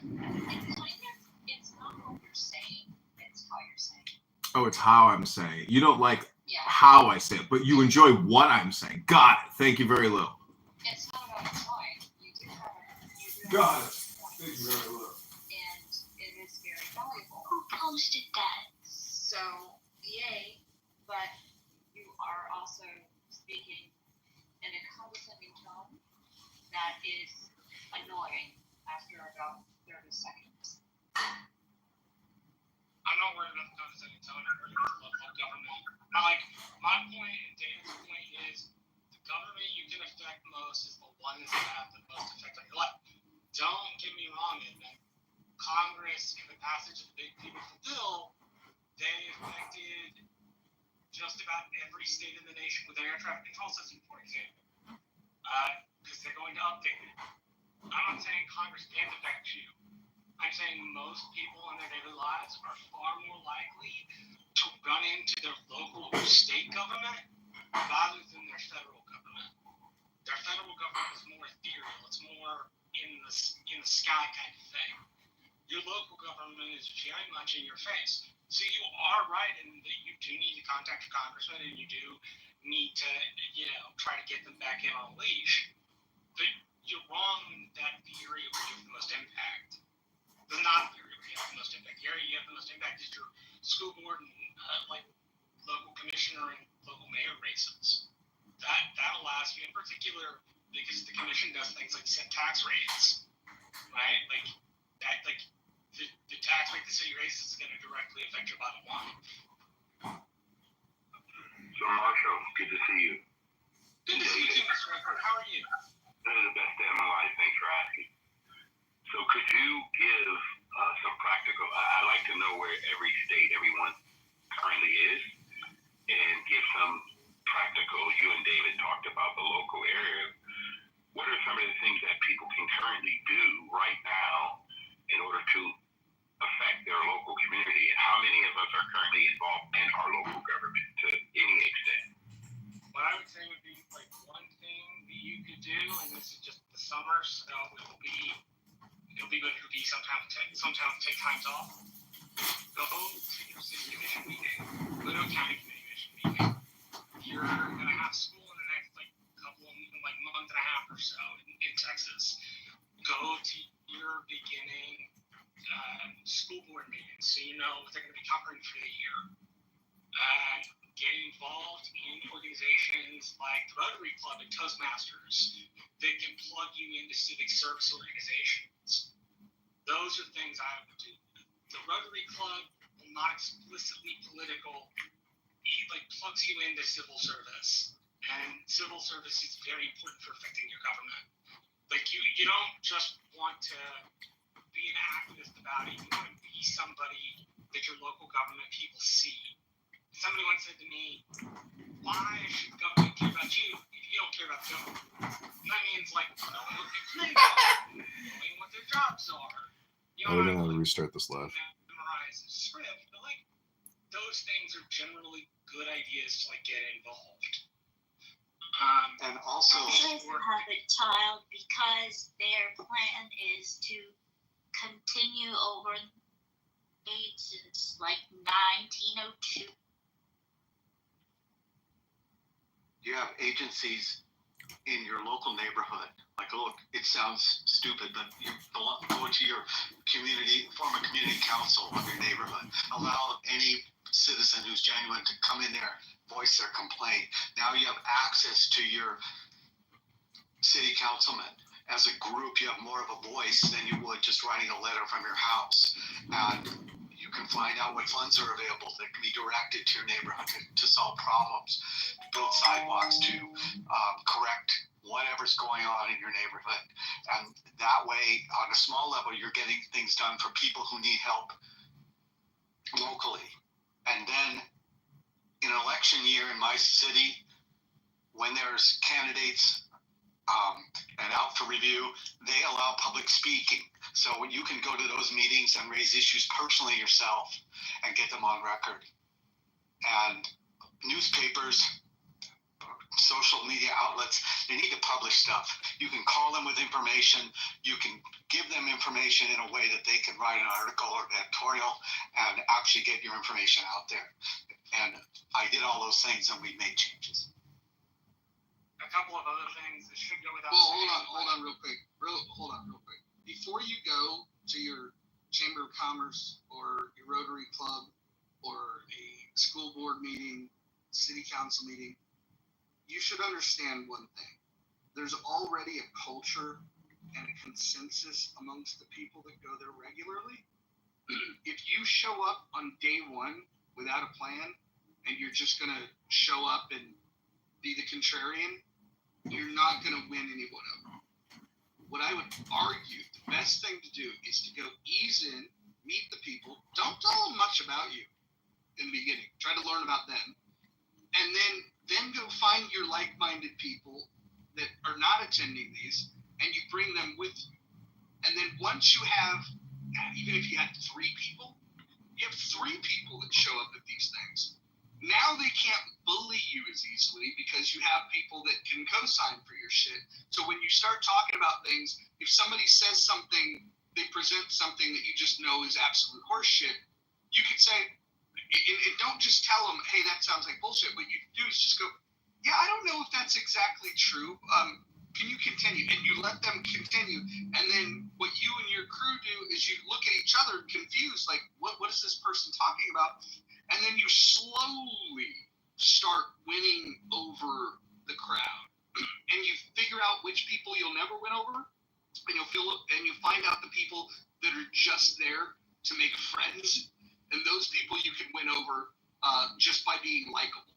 If you go there and you take 2 personable friends with you, and you guys are the ones that are laughing and having a good time and talking about interesting shit, the people that don't really have strong opinions are going to gravitate to you. And then what you're talking about, you're going to be a bigger influence on them. If you show up alone, you're going to get chewed up, and I don't care who you are. And you do need to do your homework. Guys, what Roger just said, this is what we do in California, what I've done, and my wife and I continue to do. We have California Strong Patriots. We are part of the voter ID program here in California. We're also part of Project Accountability. We're part of 1826. It's called, right now in California, there's a bunch of people that's getting ready to turn 18. But the first time they get the right to vote is in 2026. We want them to vote red right now because we want to split California from blue to red. So these are the kind of things that we need to do. So everyone can get involved, but like Roger says, talk to someone locally who is, and listen to what he said, guys. Make sure you have a game plan, because you have some people who have been on these boards for years.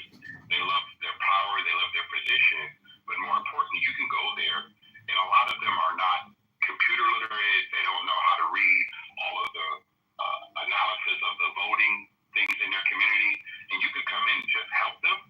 And that's what my wife and I have done. We help them with letters, make sure that the voting rolls are clean and everything else. Just whatever you can do to help them. Win friends, influence people to help you solve a lot of things in your local community. And that person, when they end up going to the state house, they'll bring what happens locally to the state house. And hopefully, when they get to D.C., they're going to have to locally to the Congress or to the Senate. So something that we're trying to change here. I couldn't agree more. I think both you and Roger have hit nails on the head. I just want to repeat something you shouldn't say. Don't ever get up in front of a group of people, school board, city council, and go, I pay your salary. Number one, it just comes off as kind of bratty. Number two, it doesn't help win anybody over. And number three, you're not the first person who has ever said that to them. And saying that makes it less likely that you'll win friends and influence people Absolutely, Marshall. If you bring solutions, if you're going to criticize, you need to bring solutions. But I was talking to the mayor at one of those meetings, and he had guessed at the two people in front of me in line. And I looked at him, and I said, you know, you've been planning this with 4,000 hours of work and 20 of your people working on it, and you're telling us it's not going to happen. You know, don't piss on me and tell me it's raining. And the guy pivoted. I never saw a politician pivot. So I said, I want to come to your community. I want to walk the streets with you. And he did it. And we had a community meeting. And we actually, 400 of us told him exactly where he was wrong. And he thought he could just win over the community. But we were organized. And we won.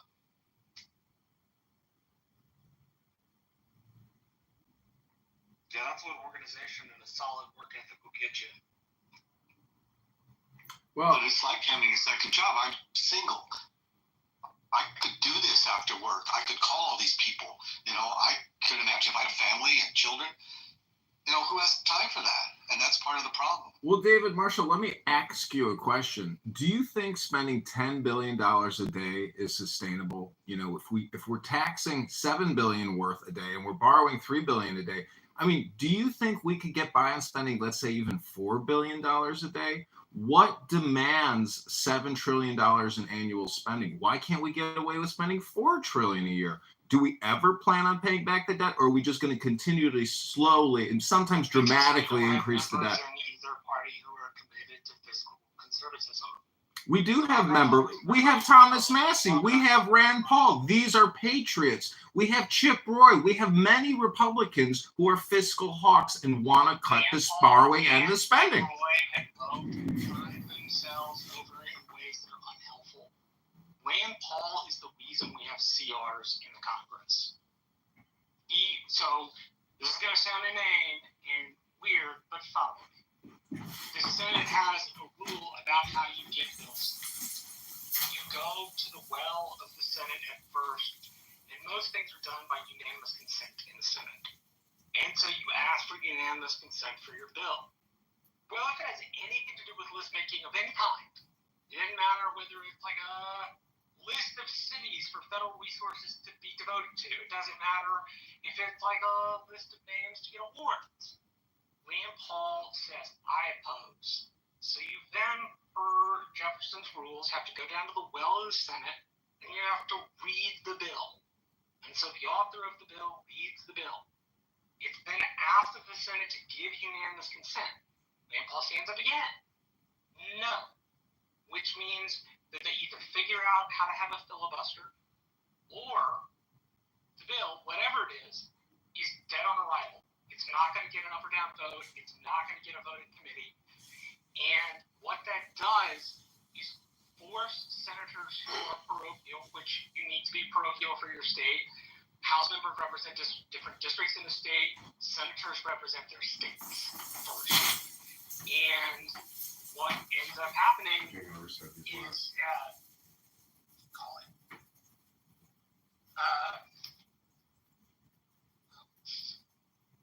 there we go. What ends up happening is you have what's called airdropping in things. So you get these big omnibus bills that are budget bills just shoved together, and you get pork in these big omnibus bills. The reason you get pork in these big omnibus bills is because of Rand Paul's unwillingness to take an up or down vote on any legislation put in the chamber. Like you are more than welcome to like Rand Paul.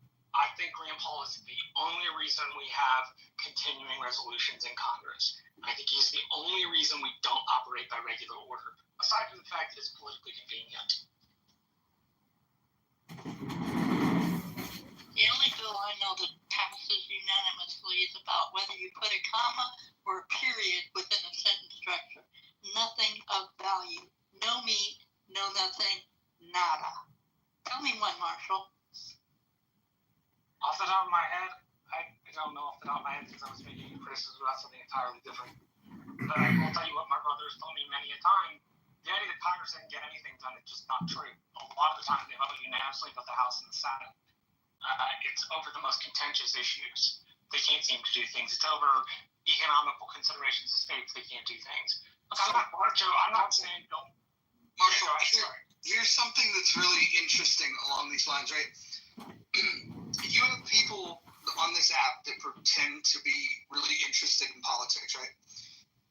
When you talk to them about, oh, okay, can you name your state congressional member, your district congressional member? Can you name your state senators? The level of interest that they actually have in these things is quite low. This is why we talk about the celebrity wing of Congress. This is where the AOCs and the Rand Pauls, they get some attention. The Nancy Pelosi's, and everybody would give them attention. The people that do the work, that really do the work, that are writing policy and arguing about this stuff, nobody even knows who the fuck they are. Like, and I would even guess that the celebrity wing, nobody's really inspecting what they're all about. I would, and again, I don't need a show of hands, and I don't need anybody to argue that, oh, that's not true. But I just hear me out and just ask yourself if this is true of you. Have you ever went and looked up your congressional representatives' voting record in Congress? Have you ever looked at what they voted yes for, what they voted no for, what they voted, responded as present or abstained? Please go look at that stuff and then get a more clear picture of who your representative is. Because I don't think, actually I know, it's less than 1% of this country that actually digs into this shit. And here's the thing, if you show up and you know the rules, you're going to be able to set the agenda. So all of the people that say, it's out of my hand, what can I do? There's a lot that you can fucking do. If you were to influence, let's say you have influence over 10 people in your district. Doesn't sound like a lot. But if those 10 people were to write similarly worded emails or physical letters to their representative, those letters in their mind represents a multiplier of people in that district. And so you do have a lot more say than you think. You can also participate in conversation on online forums. That's less effective, but show up to these things and make yourself look bigger than you are. Here's what you do. You want to show up to a rally where your congressional members get to speak at? Find all of your friends and family and tell them, hey, look, just come and hang out. We'll go do something fun after, whatever fun means in your world. Maybe go to the bar. But you tell them, just come with me. And then when they show up, give them all a pre-printed T-shirt that has whatever slogan that you give a shit about, and make sure that where the cameras are at, that you guys are positioned there, and you can make 8 to 10 people look like 1,000 people if you. This is the way that you actually influence policy. If you think about when people talk about the Tea Party, right? When people talk about the Tea Party like they know what the fuck they're talking about. I don't know if you guys know how it got started. The rant by Santilli that led to people being inspired to say, yeah, I'm going to organize protests.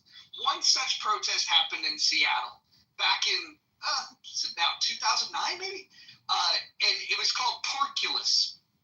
It was organized by somebody that I know very well, Kelly Corinder. You can look her up.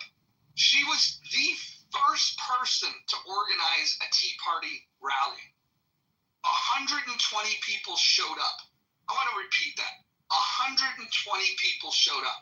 Now that's pretty good for somebody that at that time nobody knew. She was 31 years old. She wasn't super experienced. She had a degree. She's charismatic. But she got 120 people to show up. Now in the grand scheme of things, in a country of 350 million people, that's not a lot of people. Now, it's tough to get 120 people to show up, believe me. But that 120 people lit the fucking match. And then all of a sudden, the news couldn't shut up about it. We're in 2025, and people still reference the Tea Party.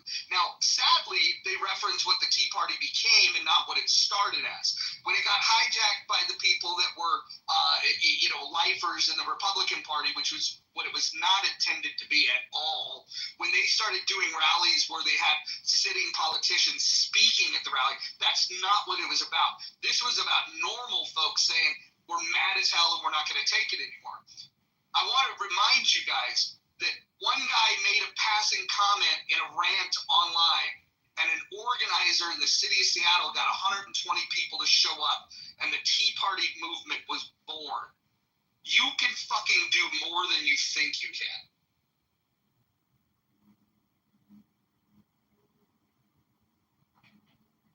And we all think critical race theory no longer exists. Haha. Thank you, Roger. I really like for people to listen to what he said. You do need to go to your voting records of your elected officials in your community. If you want, I use My Safe Vote. It gives you all of their voting records on a regular basis. I also use the Christian Coalition magazine, which gives us a great outline of how their voting records and what they voted for in the past and what they're proposing to vote for in the future. You need to be well aware of these things. Unfortunately, a lot of us who claim, like Roger said, that we are politically astute or we are people who really want to help change the government, we're really not involved because we can see it clearly.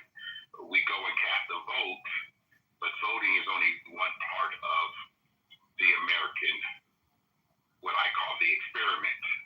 But if we all got involved locally, really involved, we could really go and get some things accomplished and change a lot of these things.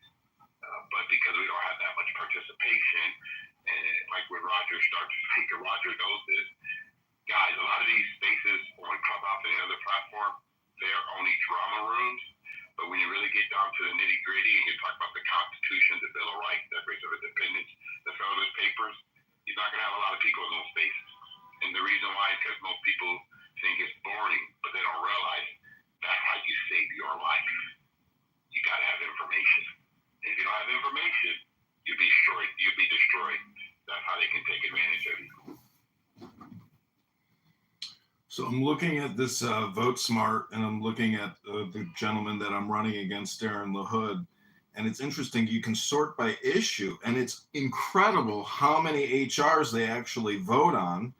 And so thank you for sharing that, because I'm going to create a video. I already did a open secrets video about all the corporations that he works with, but I'm going to shoot a video with regards to this Vote Smart. Yeah, in America, if you do that specifically for your state, you're going to get a lot more traction from your videos. And the reason why is when you start focusing just on your state, like we have 58 counties here in California. So we start focusing in the counties, and now we're getting the county representatives on blast. Like Roger said, you only need 10 to 15 people in each one of these counties to show up at the meeting or just turn on their live streams. And a lot of you guys don't realize every one of your cities have live streaming. You can turn your live stream and check out what's going on. And when they have eyeballs on them, it changes how they vote. So there's a lot of things that we control. We all have a smartphone. We should start using it. It helps us be more smart when it comes to real data. All of us have something that we can do, and everyone has a skill, whether you're writing a letter, whether you're doing email to the voter roll, whether you're cleaning up the voter roll, whether you knock on doors, hang door hangers. Everybody can do something. We got a lot of people voting, but not people participating.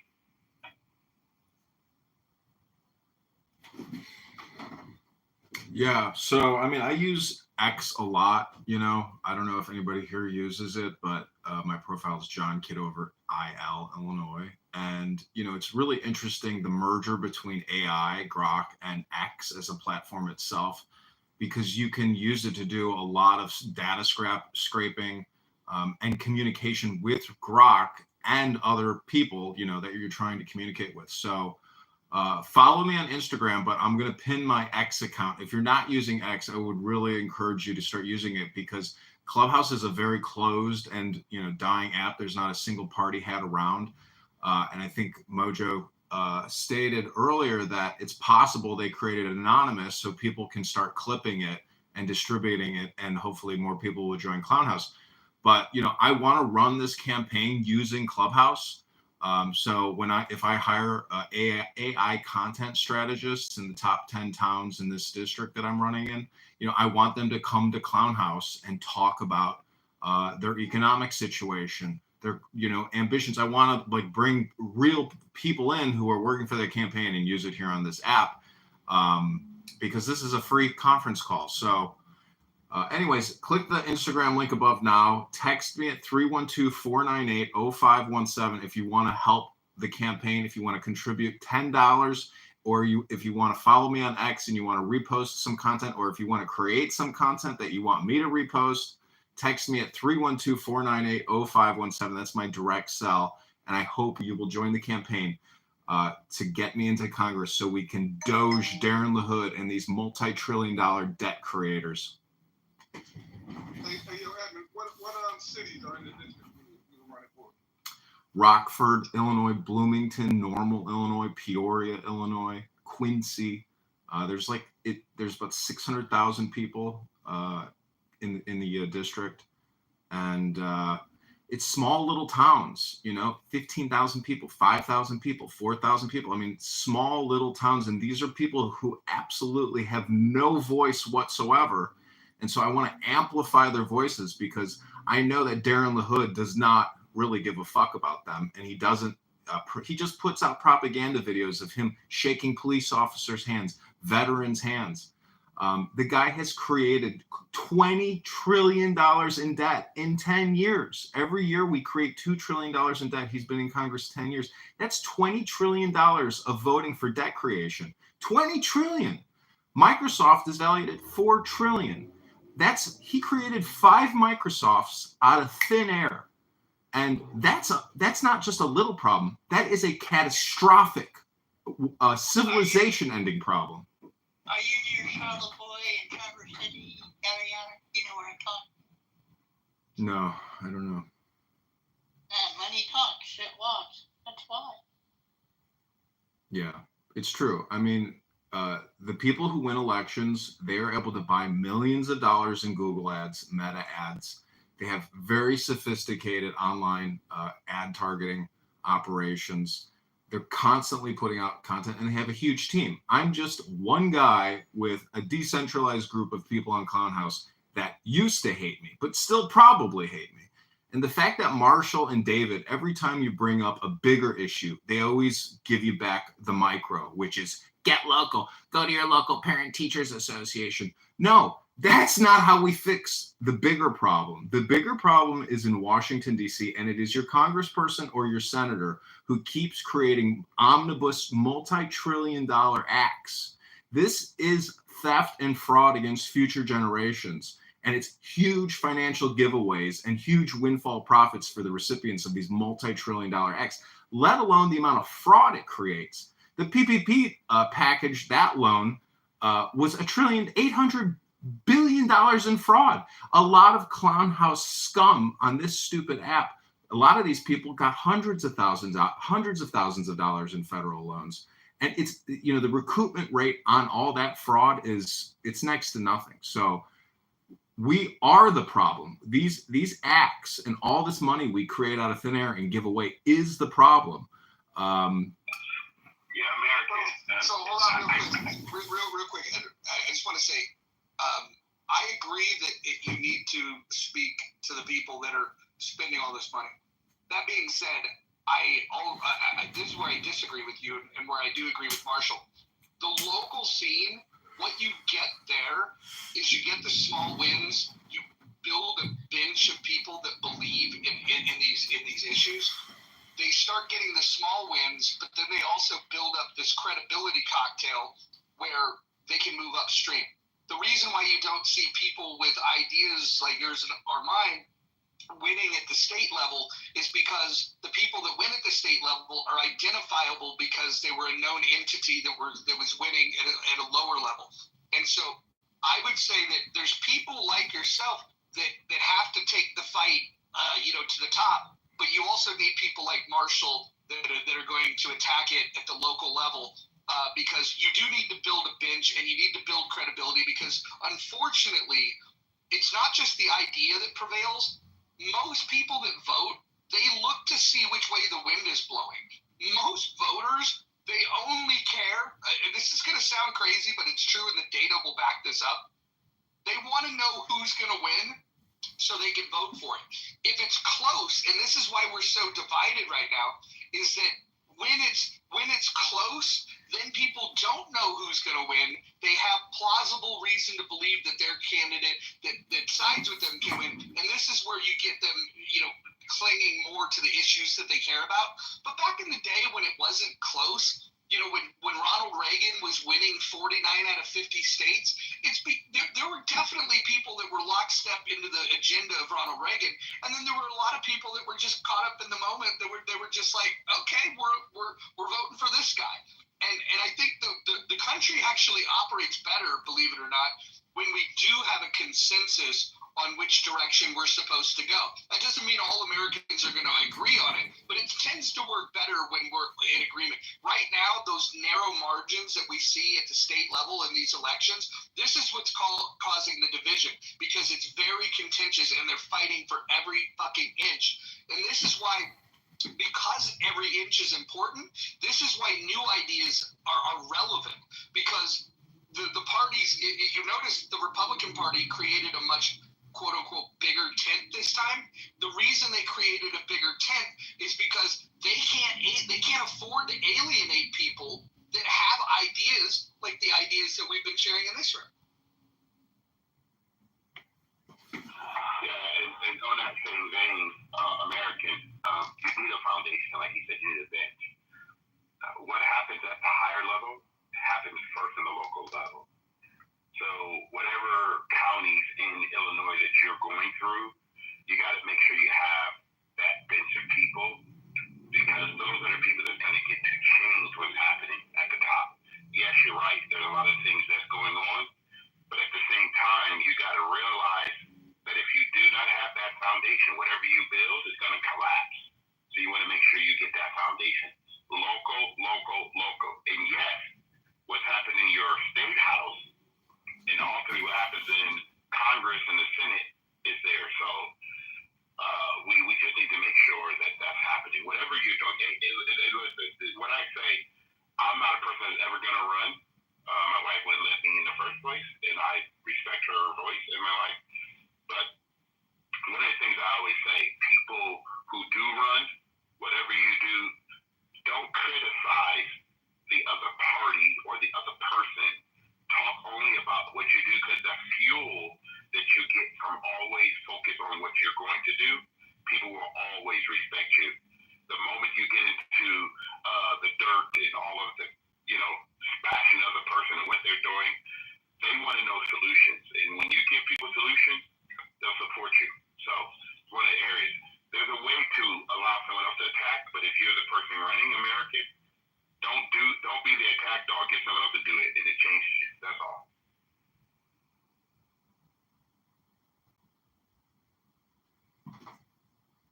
Yeah, I agree with you. I have learned that here on Clown House. I would say El Normo has been great in giving me, suggestions on how to communicate with people who I can get agitated with. But I agree with you. And, I just think that the spending problem, the borrowing and the spending problem, is the fact that none of these major issues that have come up would be possible without all the borrowing and spending, particularly COVID-19.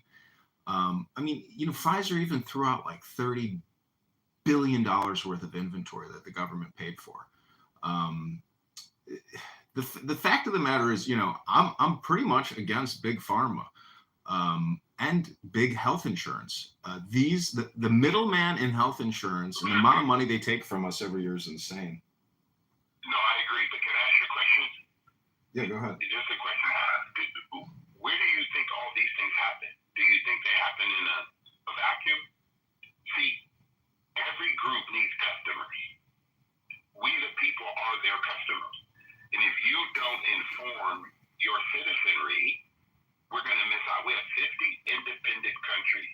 independent states here in our country. 50 independent states. We're supposed to have 348 million independent people. We don't. We have a lot of people that are drugged by government. I mean, really drugged. I'm not talking about like big pharma. I'm talking about they believe that government is going to solve their issues and solve their problems. This is where you got to get to the local community to let them know that they're responsible for their life. That's the most important thing. And too many people don't do that. So we can talk all day about the big problems, but if you don't start attacking the people that can change it, because you need all those voters, those local people that really don't understand themselves and they don't understand how government actually operates. And that's where you're going to really find it. And too many, what I call people politicking, don't teach governance. I try to share with people in California, you're responsible for your own life. No one's coming to your rescue. And don't expect government to govern your life. And politicking, like what Joe B's talking about, critical race theory is politics. Okay? If you don't get people involved that don't understand that, then they're going to miss out. Because you got to learn how to teach people that there's no.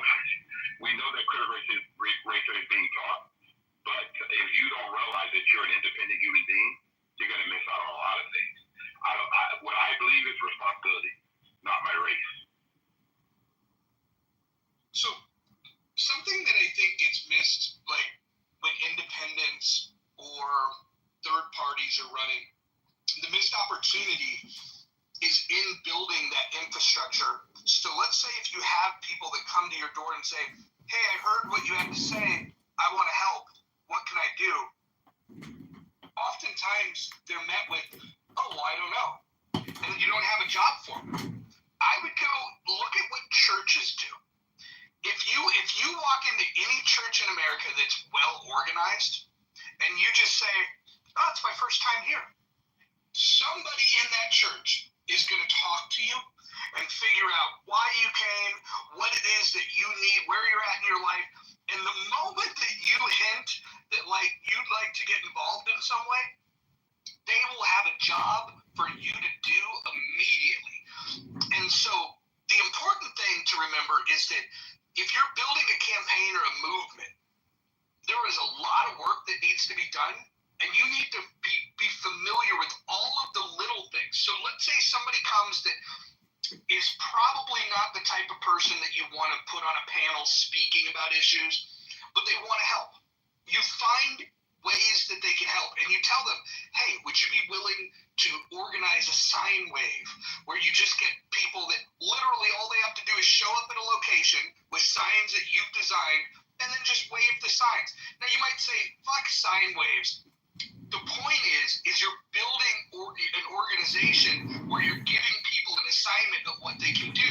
And then from there, you can identify what their skill set is and how else they can help. Maybe they have some administrative skills. Maybe they are a good public speaker. But you have to give them a purpose. You have to give them something to do immediately to get plugged in. Yeah, I agree 100%. I mean, it's basically like starting a Scientology organization or a direct response marketing campaign. And, you know, you can't lose them. They're going through my funnel, essentially. But, you know, I'm going to post ads on Craigslist soon to the top 10 towns and try to recruit political activists in the government section of Craigslist and post maybe job ads in Facebook Marketplace.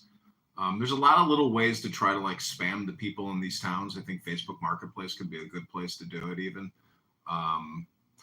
So it is about creating that network. I mean, I'm using Wix to do the website right now. It sucks. So in terms of like, you know, campaign volunteer lead capture or voter lead capture, I have to, you know, get all that created and put up and promote it. So it is a lot of work. It's basically like starting an online business. And, but, you know, it's what it is. So I thank you, Roger, for maybe helping me, you know, in the future and right now as well. And I think even like, you know, for this, because I'm filming all of this, it is content. So, you know, but it's like dead content, meaning that no one is even watching it.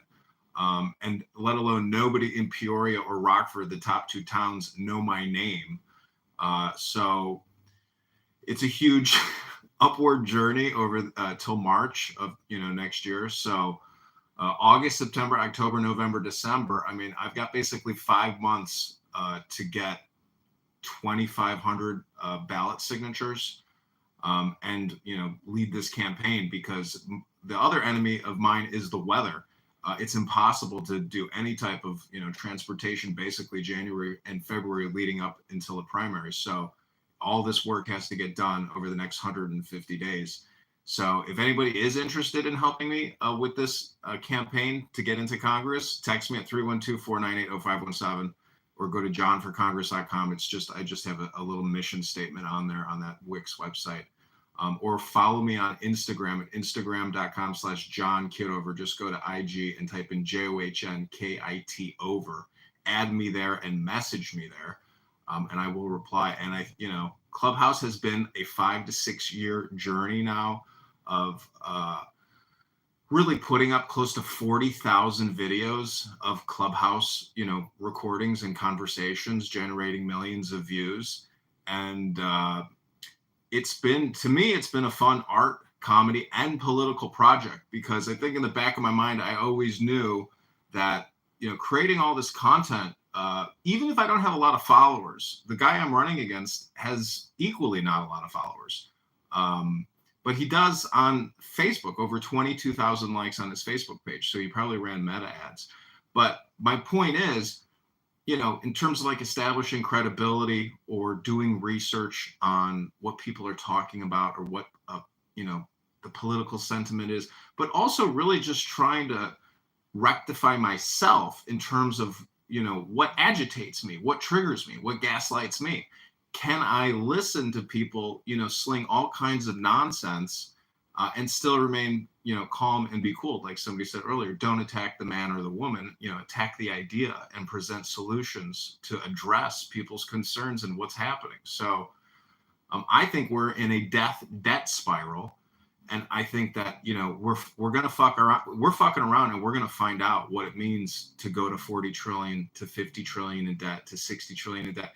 It's people in 2050, 2070 that may see, an extremely new set of rules that they have to abide by, because the United States of America is diminishing in its liberty and its power, and basically giving it all up to an international banking cartel, which is separate from our own government. So I think Trump is doing the right thing in his meeting with Chairman Powell, where he's showing him, a multi-billion-dollar overrun on a piece of paper. Powell looked like a clown.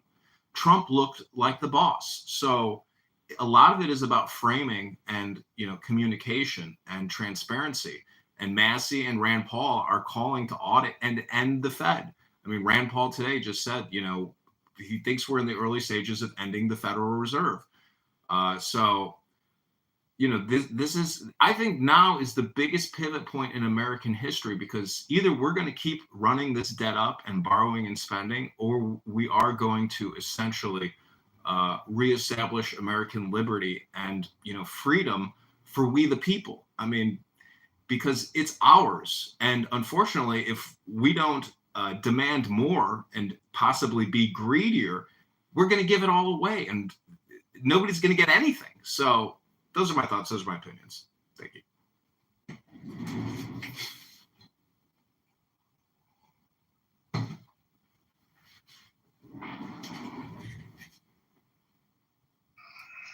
Edward Lynn, I haven't seen you on this app for a long time. How you been, man?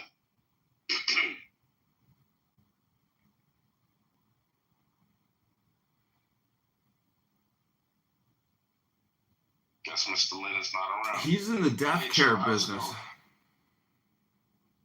Oh, he's at the doctor's visit. Got it. No, I'm saying he's he runs a mortuary business. But Anthony, let me ask you, if you were the president of the United States of America, what would you do for we the people? So what would I do? For we the people, my top priority as president would be to address the deficit. So it would be a combination of raising revenues, which I like the idea of tariffs. Believe it or not, I'm a fan. I like the idea of cutting government. Huge cuts, savage cuts. I don't want like a means test for Social Security. I don't think we should just send out Social Security to everybody that paid into it. If you did really well, tough titty, you don't get Social Security. God bless you. I would balance the books. I would raise taxes on the wealthy. I wouldn't cut taxes like the big beautiful bill did. I more so would raise taxes, and I would really look hard at government spending, a la what Doge was kind of intended to do, and I would just have to come to grips with the fact that this thing is turned into a monstrosity. So that's what I would do for the people. My legacy would be at least getting us headed in the right direction on the deficit.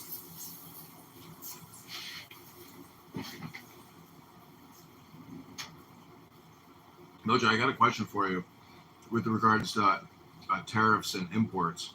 I don't know if you follow Peter Schiff, but my question to you is with regards to reciprocal tariffs, or just give a hypothetical, the car import and export and manufacturing industry. If China doesn't allow us to import, whether it's financial services or auto cars we manufacture, don't you think that tit for tat or reciprocal tariffs, or our group, our cartel of manufacturers, we're going to help push the Chinese in a direction that's good for our business, our businesses? So how do you essentially do reciprocal tariffs, or how do you use tariffs strategically to get our exports into countries that are rejecting our exports? So I guess the exports thing is a conversation that I'm not an expert on. But when you think about the tools, the instrument of a tariff, and if you take Trump at his word of what it is that he's trying to, the problem he's trying to solve for, I think the best thing we can hope for is when you take somebody like, you take China, for example, where they have this aggressive plan to put a massive automobile plant right on the American border in Texas. And then immediately after the tariffs were announced, the plans of that facility went away. I think the follow-up conversation needs to be, hey, you want to avoid tariffs? Why don't you put that plant you were thinking of putting on the border, why don't you put that in Detroit? And some people will balk at that and say, wait a minute, you want to help a Chinese company sell automobiles? Well, if a Chinese company could create American jobs, I wouldn't care if they made money doing it. I think that you're either going to have to draw a hard line in the sand and say we don't want to fucking do anything with China, or we say if you want to participate in this consumer base rather than the tariffs, a better option would be, why don't you create American jobs?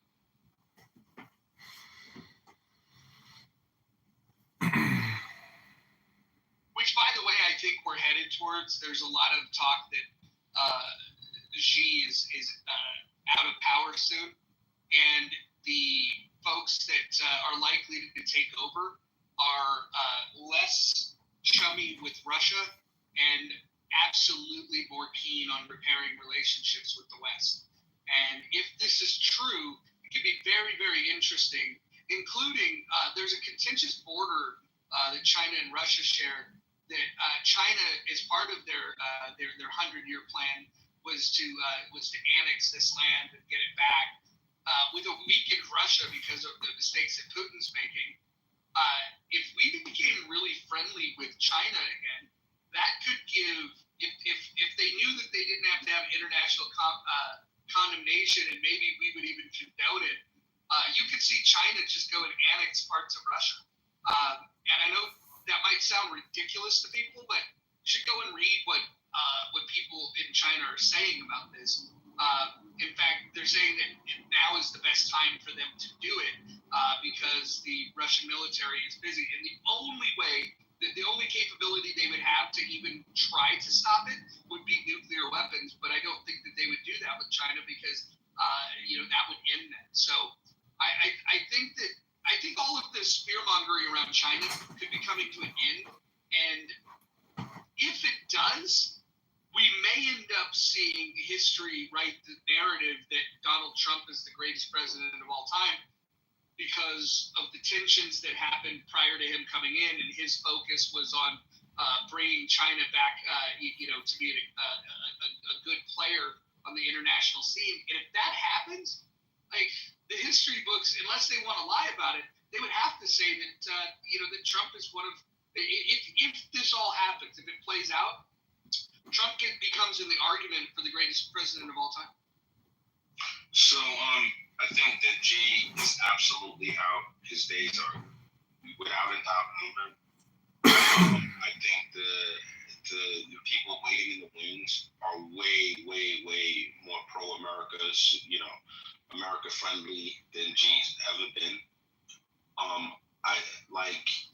Luck is always a factor in the way you're remembered historically, and I do think that there is going to be an opportunity for Trump to be looked at as shocking as it may seem, one of the greatest presidents in history, hands down. There's so many predictions about the tariffs, what they were going to do to the economy, that have proven thus far not to be true at all. There's so much in terms of they don't even give him flowers on the most basic level for the stuff that he is accomplishing. Such as the revenues raised by tariffs. If like it, hate it, I'm not a fan of the big beautiful bill. But let's be honest, he's a politician. He needed some kind of signature legislation. This was the most palatable thing that he could get through. He barely got it through. Barely. Like a tie break in the Senate. A couple of votes in the House. This was not an easy sell. So, what do we want gridlock? Do we want to, constantly go to the 11th hour and ask for, some kind of temporary spending measures? That's not effective. So, given the hand that he had, he's playing the cards the best way he knows how. And, love it, hate it, whatever, it's thus far, it's been pretty darn effective. He's one of those people that believes that returning the money to the public as opposed to the government spending the money is preferable. He thinks that the government is doing it. He hasn't done that. So when I say that the reason why I make the argument he's done that, Roger, is by cutting taxes. That is taking money from the government's coffers and returning it to the people. So I don't think that we can debate whether or not he's cut taxes. I think that's self-evident. So I say, yes, he has done that. Are you rebutting that? I support the tax cut, but tax cut doesn't do what you just said. The tax cut refers to giving people a break on what they need to pay. Nobody's getting a fucking refund. I'm not suggesting that people are getting a refund. What I'm saying is tax cuts raise less revenue through taxes, and they return the money. The less revenue that's raised comes back in the form of Americans having more money in their pocket. They can now potentially do that addition to the house that they've been putting off, but now they find themselves wanting, therefore stimulating the economy, therefore raising overall revenue. I'm not opposed to taxes. The problem is when you don't have spending goods. The bigger problem that we have to address is that we have a spending issue. And the biggest mistake that Trump has made is with this fight that he's at evil. You have to cut more spending. If you're going to take in less money and continue to spend, in fact, spend more money, then what you're doing is actually kicking the can down the road, and you're creating a bigger problem for our kids and our grandkids. And that to me is immoral. It's certainly not sound economics, for sure. What the big beautiful bill did not help the economy. In fact, what it does is because he didn't make massive cuts, and honestly, he's just feckless when it comes to the most important thing. If you're going to get serious about cutting the deficit, what you have to do is you have to look realistically at what are the biggest expenses that we have: Social Security and Medicare. And until he gets out there and makes significant cuts to those two things, he's not serious about the economy. Those are the two things that we have to whack down. Word for word, line for line, bar for bar, I agree with everything you said. This is when I was asked by America, what would I do? I succinctly said the same thing you said. Absolutely, we're on the same page.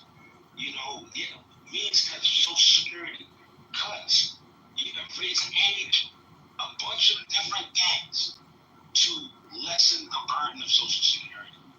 How about this? What if we just admit that it's a Ponzi scheme, and we say that those that have paid into it for whatever, we're gonna make sure that you are made whole, but we're gonna stop the 6.25% tax, and we're going to draw down. And instead of the trust fund going broke in 2035, by 2035 there will be no new people added to Social Security. What do you think?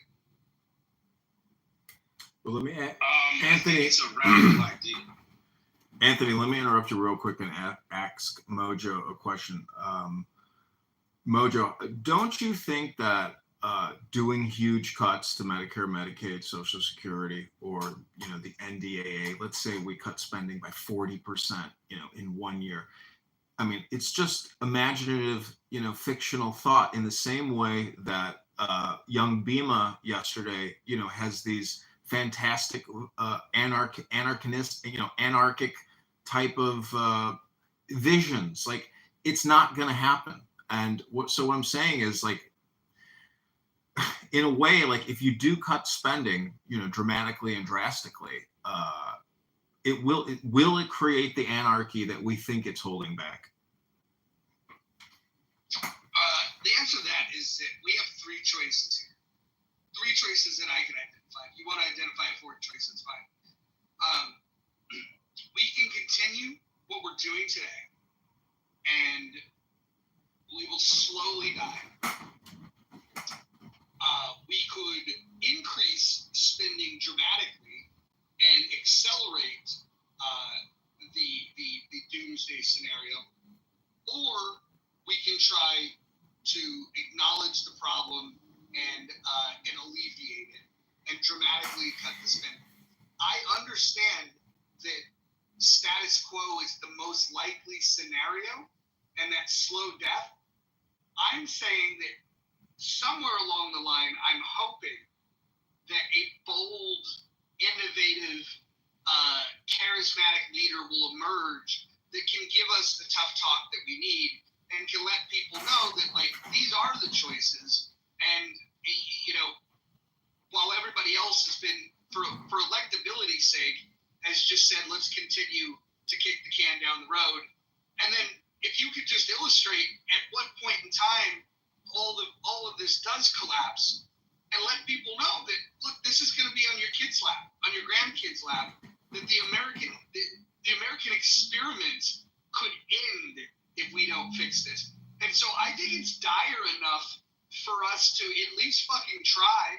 But if you're asking me, do I think it's likely that it happens? No, the answer is no. I think that there are people that are more interested in the immediate grift and the power grab that they can do now than they are about fixing and sustaining the economy of the United States of America. I'm acknowledging that it's unlikely, but I think it's important enough to try to take that puncher's chance. So, Roger, I'll be honest with you. I think that the scenario you said is the most likely, that, kick the can down the road, is clearly, where we're headed. I don't think that we'll ever see a charismatic enough leader that's going to sell what needs to be done to the American people. It's just, I don't like, our system is structurally set up to prevent that from happening. It just won't happen. Now, there's a different problem that I think that's really coming to the fore, and it's coming really fast. I feel that the system is broken. The game is already over. It's not even, it's like we might be worried about the wrong thing. I think that we are going to have to fundamentally change the idea of America. I think we're going to have to become a socialist nation. I think that when you combine artificial intelligence and automation, that there is no other path forward. I just don't see the amount of real jobs, labor. Wait, Anthony, I want to interrupt you real quick. Mojo, can you maybe address what Anthony is saying? Because he thinks we're going to become a socialist nation. Can you tell him what Milton Friedman would say with regards to economic theory and philosophy and optimization and productivity? Can you maybe give him an economic response to his socialistic, perspective? Yeah, I mean, if we head in that direction, then we lose all of the incentives to become more efficient, to do the things that would lower prices for consumers, that would invest in R&D. You would essentially erode all of the incentives that would lead to things that would allow you to stay on top. If we head down that road, what we're essentially going to say is that we're going to, instead of investing in growth, instead of trying to innovate the best products and the things that can change our future in a positive way, we are going to then, instead, we are going to waste the money by spreading it among the people. And I think what you're going to find is the inefficiency of doing that is going to just accelerate the collapse. I don't think that solves a single problem, and there's not a single example on a global scale that you can point to where people become more efficient because of these types of policies. So, Roger, do you see another path forward? Like, given the daunting scale of artificial intelligence, do you see another way out of this scenario? Yes, we win the AI war and win it significantly by allowing. I would deregulate the fuck out of the market and allow innovation to be the investment. And we have to win the AI and the robotics war. And when we do that, I think that there could be force multipliers of revenue that we see from that. Because one of the biggest expenses that we have is labor. There's a world in which we don't necessarily need to work because the companies would become so fucking profitable. Now, that would lead you into this conversation about, well, okay, then we'll have UBI. Maybe, maybe not. Maybe what emerges is an economy, because every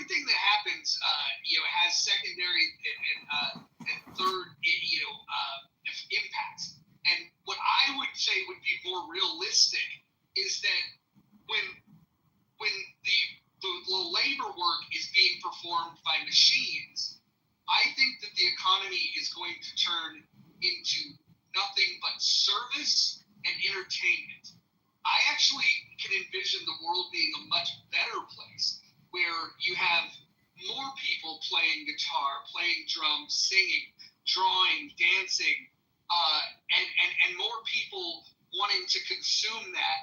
And I think that entertainment and service, hospitality, is going to be how human beings are going to thrive moving forward. That's what I think.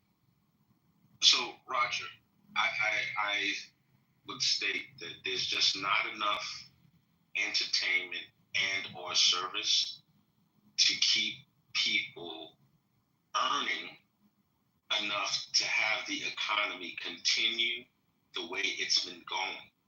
I think that there's a peak to how much entertainment and service you can have. I think you're missing the key. Maybe you missed the part that I didn't say out loud that I thought, but I inferred that solves for this. Is that if AI and robotics make us as productive as I think it will, we won't need to tax human beings. The human beings won't need to fund the government, won't need to fund the military or infrastructure or any of those things, because the productivity that gains that we see from AI and from robotics, everything will be funded and people will be allowed to, if you had no taxation in your life, imagine the burden that's lifted and how much more free you would be to participate in the activities that you enjoy. Roger, what I'm saying to you is that there won't be any taxes because there won't be anyone working, because the efficiency of the artificial intelligence and the robots, there won't be anyone earning income. So the idea of taxes, it's irrelevant. This is what I think you're missing. Like, this, people won't earn an income. There won't be labor. There won't be opportunities to differentiate yourself in the capitalistic system. And Anthony, Mojo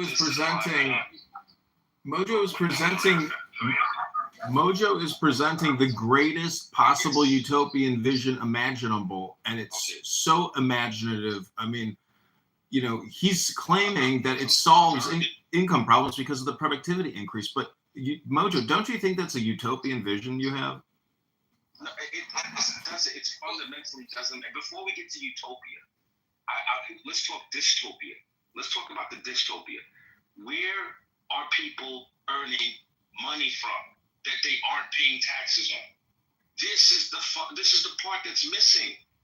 This is very odd to me. Well, Anthony, can I ask you a question? Are you a free market person?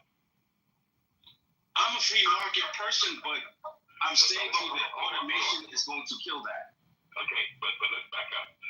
So you say you're a free market. What and how do you currently have investments? What do you currently invest in? My primary investment is in real estate. Okay, so that's a good one because they're not making any more real estate, right? So at one point, people are still going to need housing. That means someone still has to build it, and if the robots break down, someone has to build them. But this is my question outside of real estate. Do you know the majority of Americans who are actually earning money do not do that on a job? They do that through investments. Okay, so Edward, this is what I want, like, succinctly. I want you to explain to me how people are going to earn money. This is, I don't like companies, stock market, revenues, price to earnings. Where are these earnings coming from? How can consumers consume if they can't earn money to consume? These are very basic things that I'm trying to understand.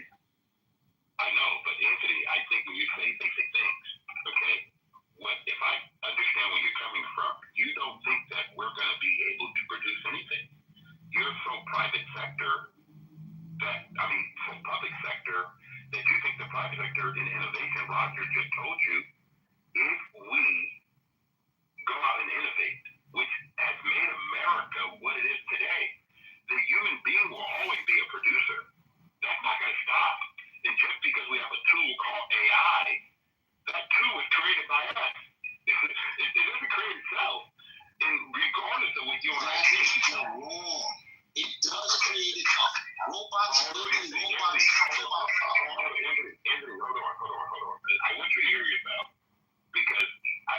know why we actually personally believe that AI is the what's the word I want to use? Roger, who's the word? AI is what? But will that AI?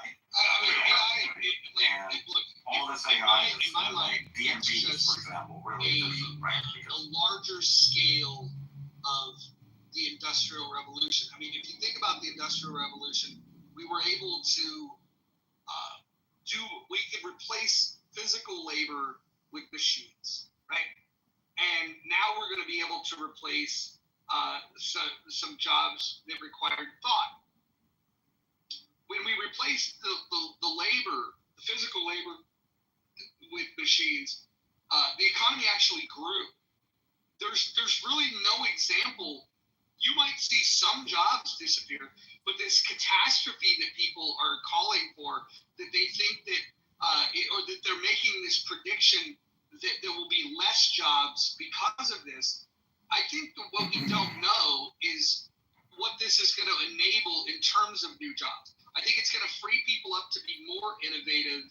And I personally believe that if you look at human history, if you look at all the great inventions that we've made in the past, while they might disrupt a particular sector or two, they ultimately end up creating way more jobs than they. Roger, I would have agreed with you prior to what's going on now. It is completely different this time. And I don't think we are. Anthony, I mean, haven't you heard of the expression, there's nothing new under the sun, Anthony? American, respectfully, bro, how about this, right? I would like you to add your ideas to the discussion. I'd like to have something meaty from you so I can chew into it and say, okay, this is what he believes. I have no idea what you believe. I hear cheerleading, I hear, question asking. I don't know what your opinion is. I don't even know if you have an opinion. I would love to hear. You don't think I have an opinion? My thoughts. I don't know if you have. I haven't heard one yet, and I'm not trying to be funny or criticize you.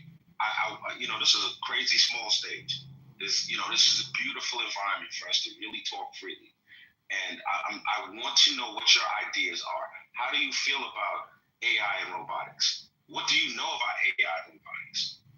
Why do you think that it's going to lead to, instead of like job destruction, to job growth? These are the reasons I believe that this is going to happen. And I can say, well, I'm going to counter it with X, Y, and Z. That's what I'd love to do that. So Anthony, here's the thing. Here's what's on my side, is that at no time in human history has creating more efficient tools eliminated more jobs than it's created. And so I have the historical evidence that creating efficiency tools creates more jobs. What do you have to support your argument that we're going to have less jobs? Okay, so what I have is a paradigm shift unlike anything we've ever seen. What I'm saying to you, this is not like anything that came before it. It would make sense if it wasn't a situation where the AI can actually exceed us in every facet. Everything. It can do way better than us, way faster than us. It can't even create a fucking image of a human being without putting 8 fingers on it. Okay. Roger, if we were to stop and we were to talk about where AI is currently, it's in its infancy. This is brand spanking new. The idea that, the image problems that they were having in 2022 still exist in 2025, I would vehemently disagree with that. But that's like, Roger, I hear a lot of Luddite arguments right now that shows up in fundamental. Edward, I can't talk to say Thomas Buchanan. I really like. So with that said, I hear this is like it's like we're talking about stuff that I guess maybe some people just don't get. They don't have their fingers on the pulse. Anthony, if I can respectfully interrupt you, I want to respectfully interrupt you, Anthony, and ask you a quick question. What do you think the following saying means? If you can say it, it is not true. What do you think that saying means? If you can say it, it is not true. What do you think that ancient Native American saying means to you? I have no idea. Okay, well, when I say if you can say it, it is not true, that means you're kind of doing what a lot of other people do here with this all or nothing AI position statement. A lot of people think America's going to collapse. And a lot of people say that America's going to disintegrate in 10 years. And you know what I say to those people, Anthony? If you can say it, it is not true. So, you know, the more you think, the more you speak, the further from the truth you're going to get. And I think you could go all day with this all or nothing position on AI and robotics. And so again, I'll just say, if you can say it, it is not true. So I would question what you think you're saying. Respectfully, the same thing, Anthony. Roger asked you a direct question. Please explain the job that is going to create. Okay, no, he didn't. My position is that AI is going to destroy jobs. Roger didn't ask me to explain the jobs that it's going to create because that goes against my position, Edward. What I'm saying to you is like, whether if we're talking about, just name a profession. Name a profession. If we're talking about like,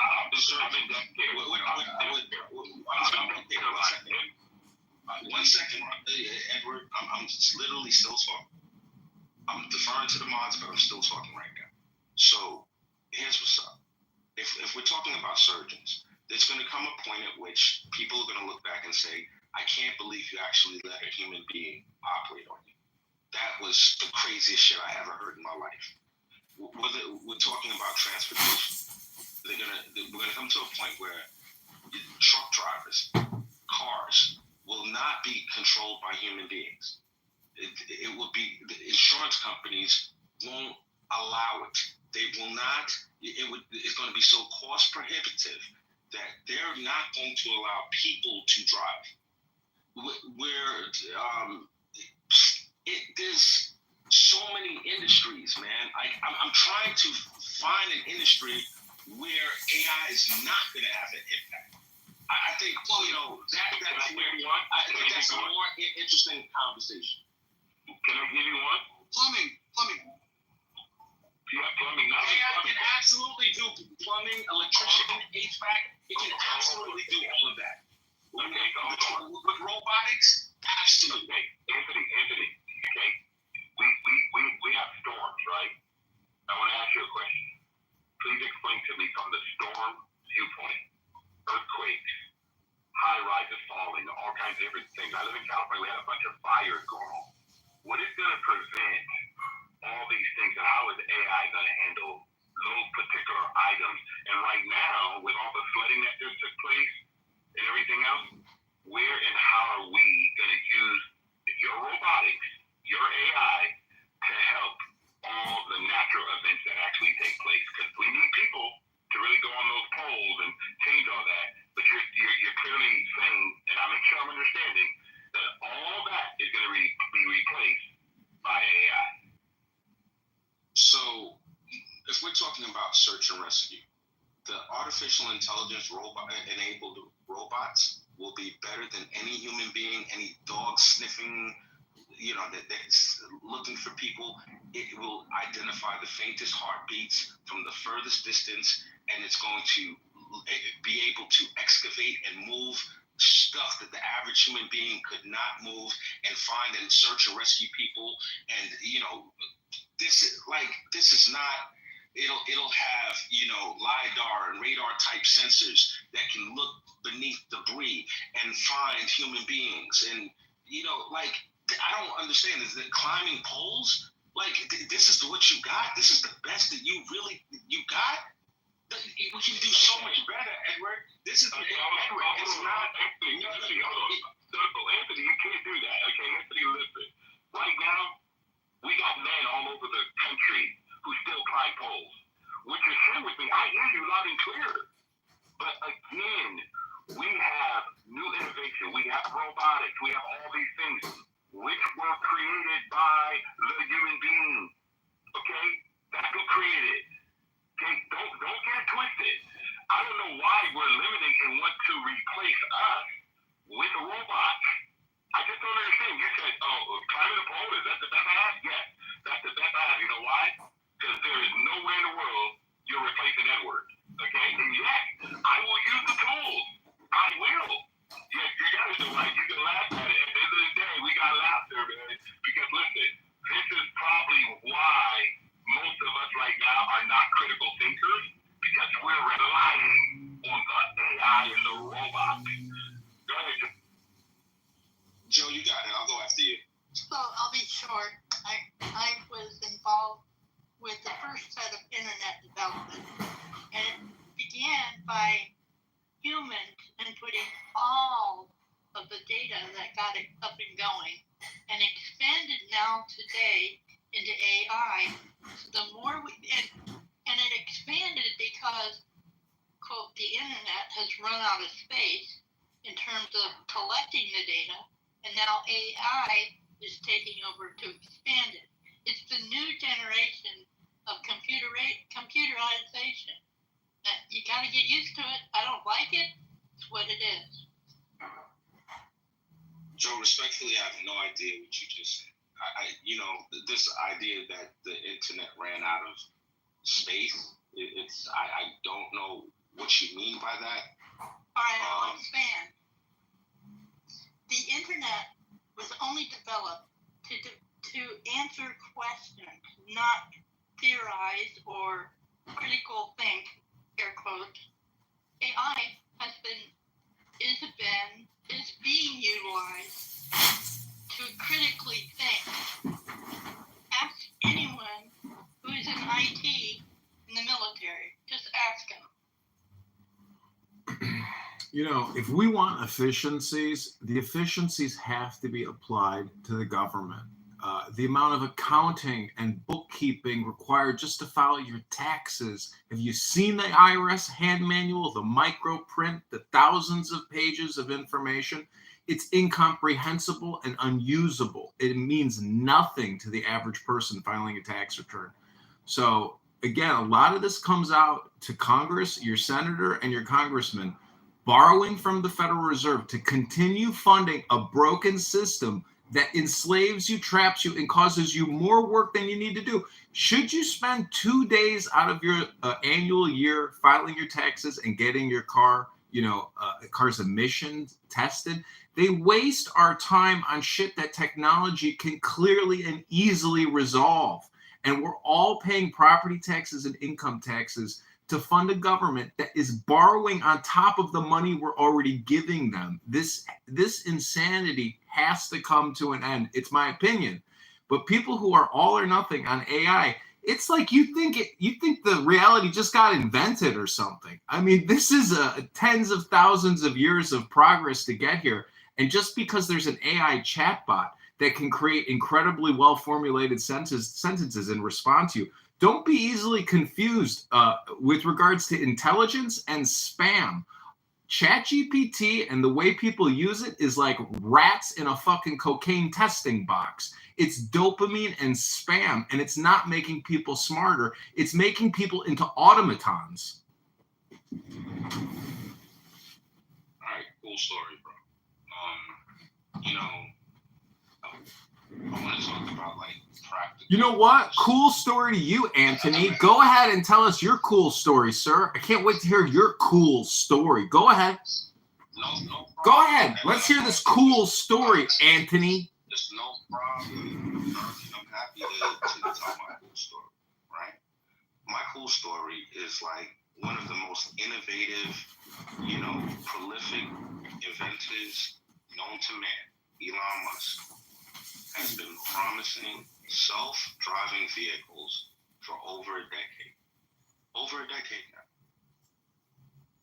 This would not be possible. We would not reach robo-taxi level of autonomy were it not for the innovation of artificial intelligence. We could not program our way into self-driving vehicles. There was too many edge cases, too many weirdo scenarios that you just could not program for. Tesla has more video data behind the wheel of an automobile than any other company in the world.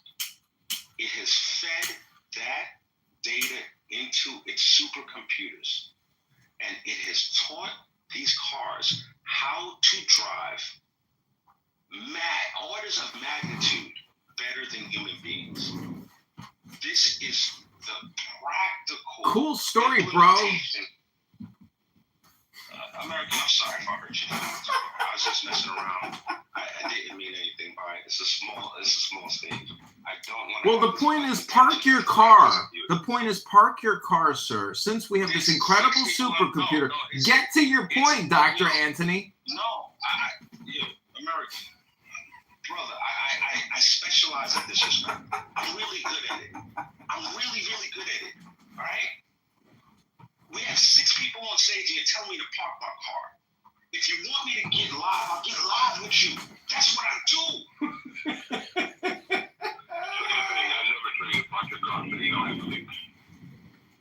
Go ahead, Anthony. Get live.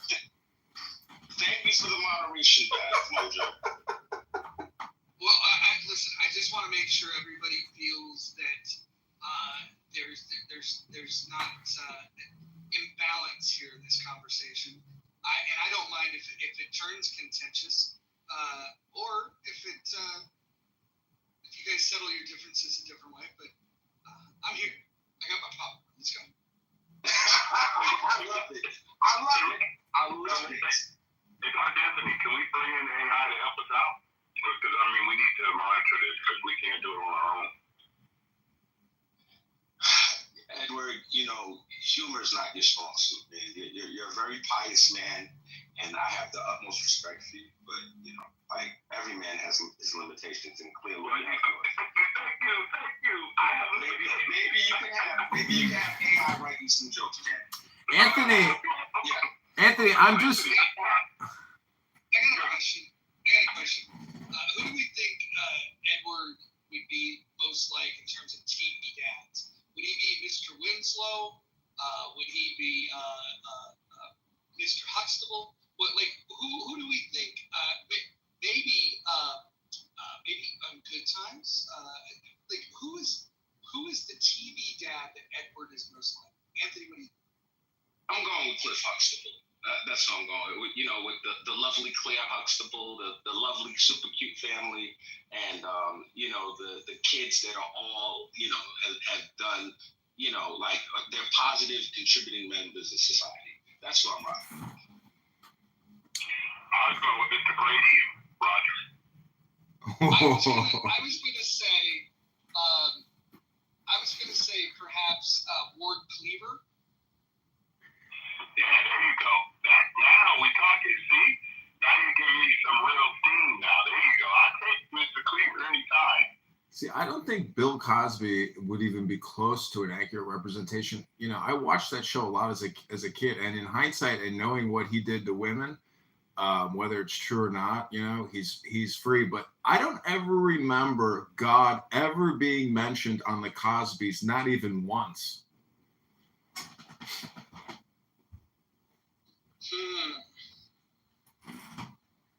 And it's sad that that is true, but I don't know which TV dad we could point to where God was featured prominently. Well, in there. Isn't it Family Matters with Steve Urkel? And that dad, he seemed like a Bible believer in the South Side of Chicago. He was a cop. But Bill Cosby, I wonder if, that show is kind of indicative of who he is as a person, which is a predator. Do you guys ever watch Rock? Yeah, that's a good point. He didn't have any kids. Did he have kids? He had kids. I do think that you can.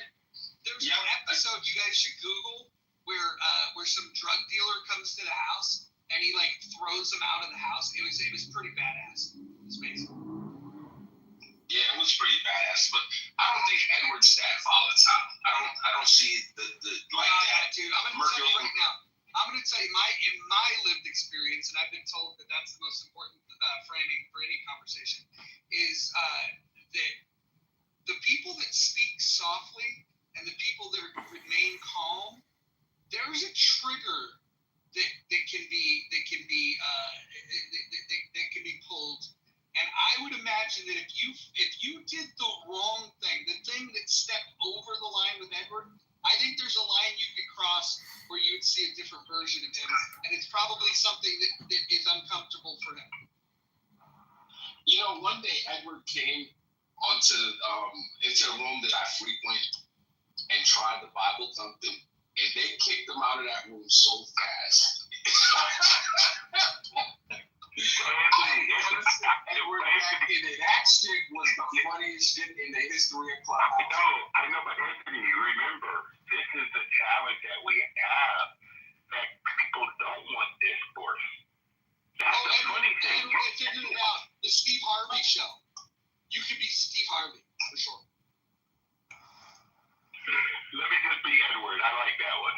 But Roger, I do appreciate the fact that you are associating me with different characters on television. You know, I live in Hollywood. You know, I live in California. I mean, so. But Anthony, you're correct. But I'm going to still go back to Anthony. The Discord is better. And you and I can go back and forth always, because you know what? I respect the fact that you have your own views, your own belief system. But when you go into a space and people don't even allow you to share whatever position you have, to me that tells me that you're weaker, you're not stronger.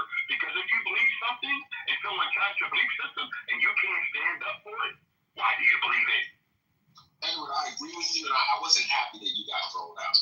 It was just funny to me how it went down, because it's like you were that, you know, that voice of, you know, from a religious perspective in a room full of heathens.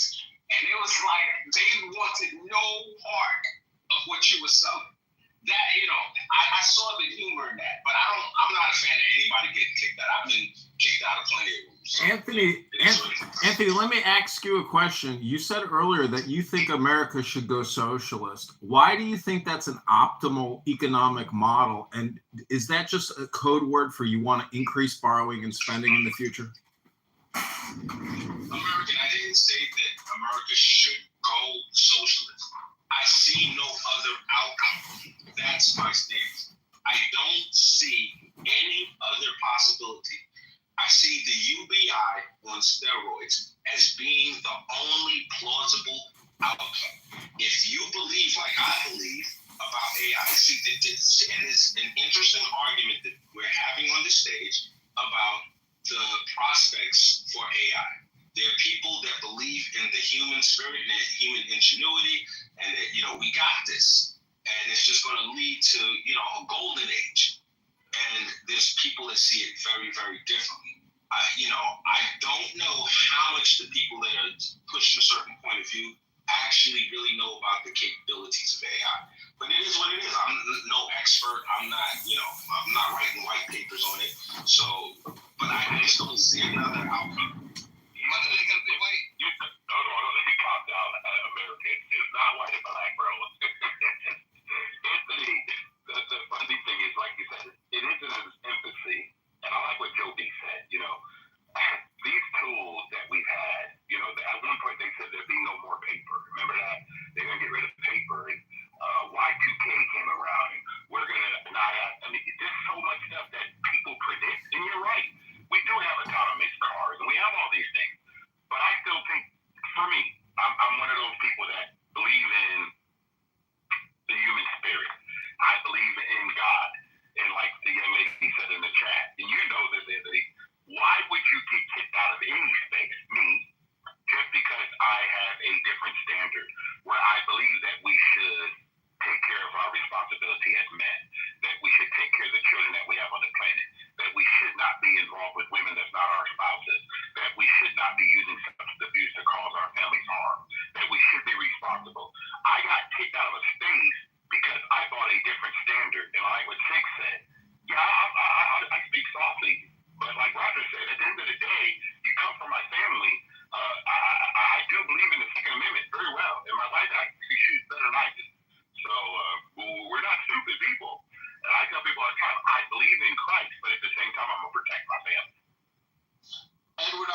confuse you with a coward. I've never gotten that vibe from you. It just so happens that in the space that you were in, all of the things that you talk about, the people in that space overwhelmingly don't support it. And your standard The source code was jarring, and they did not even feel the need to engage with you and refute your belief system. They thought it would be more expedient to drop kick you out the room. Now, listen, I find humor in all kind of shit, and I found humor in that as well. I didn't like the fact that you got kicked out.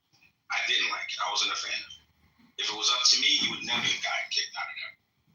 However, it was just that, like coming in Bible thumping in a room full of heathens is crazy work, bro. And I wish you good luck with that. Well, Anthony, I will say this to you. It's so interesting.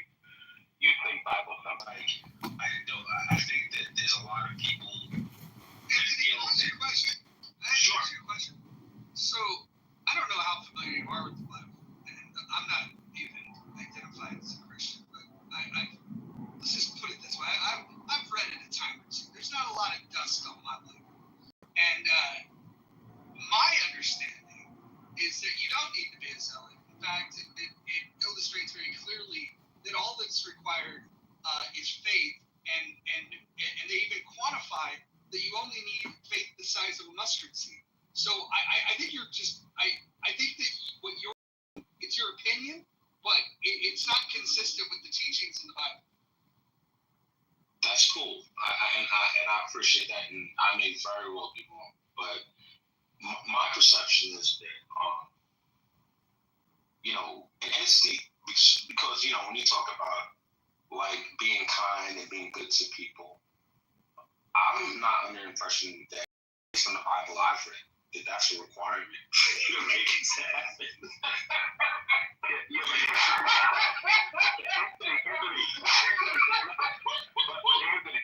I like that, Anthony, but Anthony, you didn't ask me if it's a requirement or not. I gave you my observation. But did any of you guys have the opportunity to witness the funeral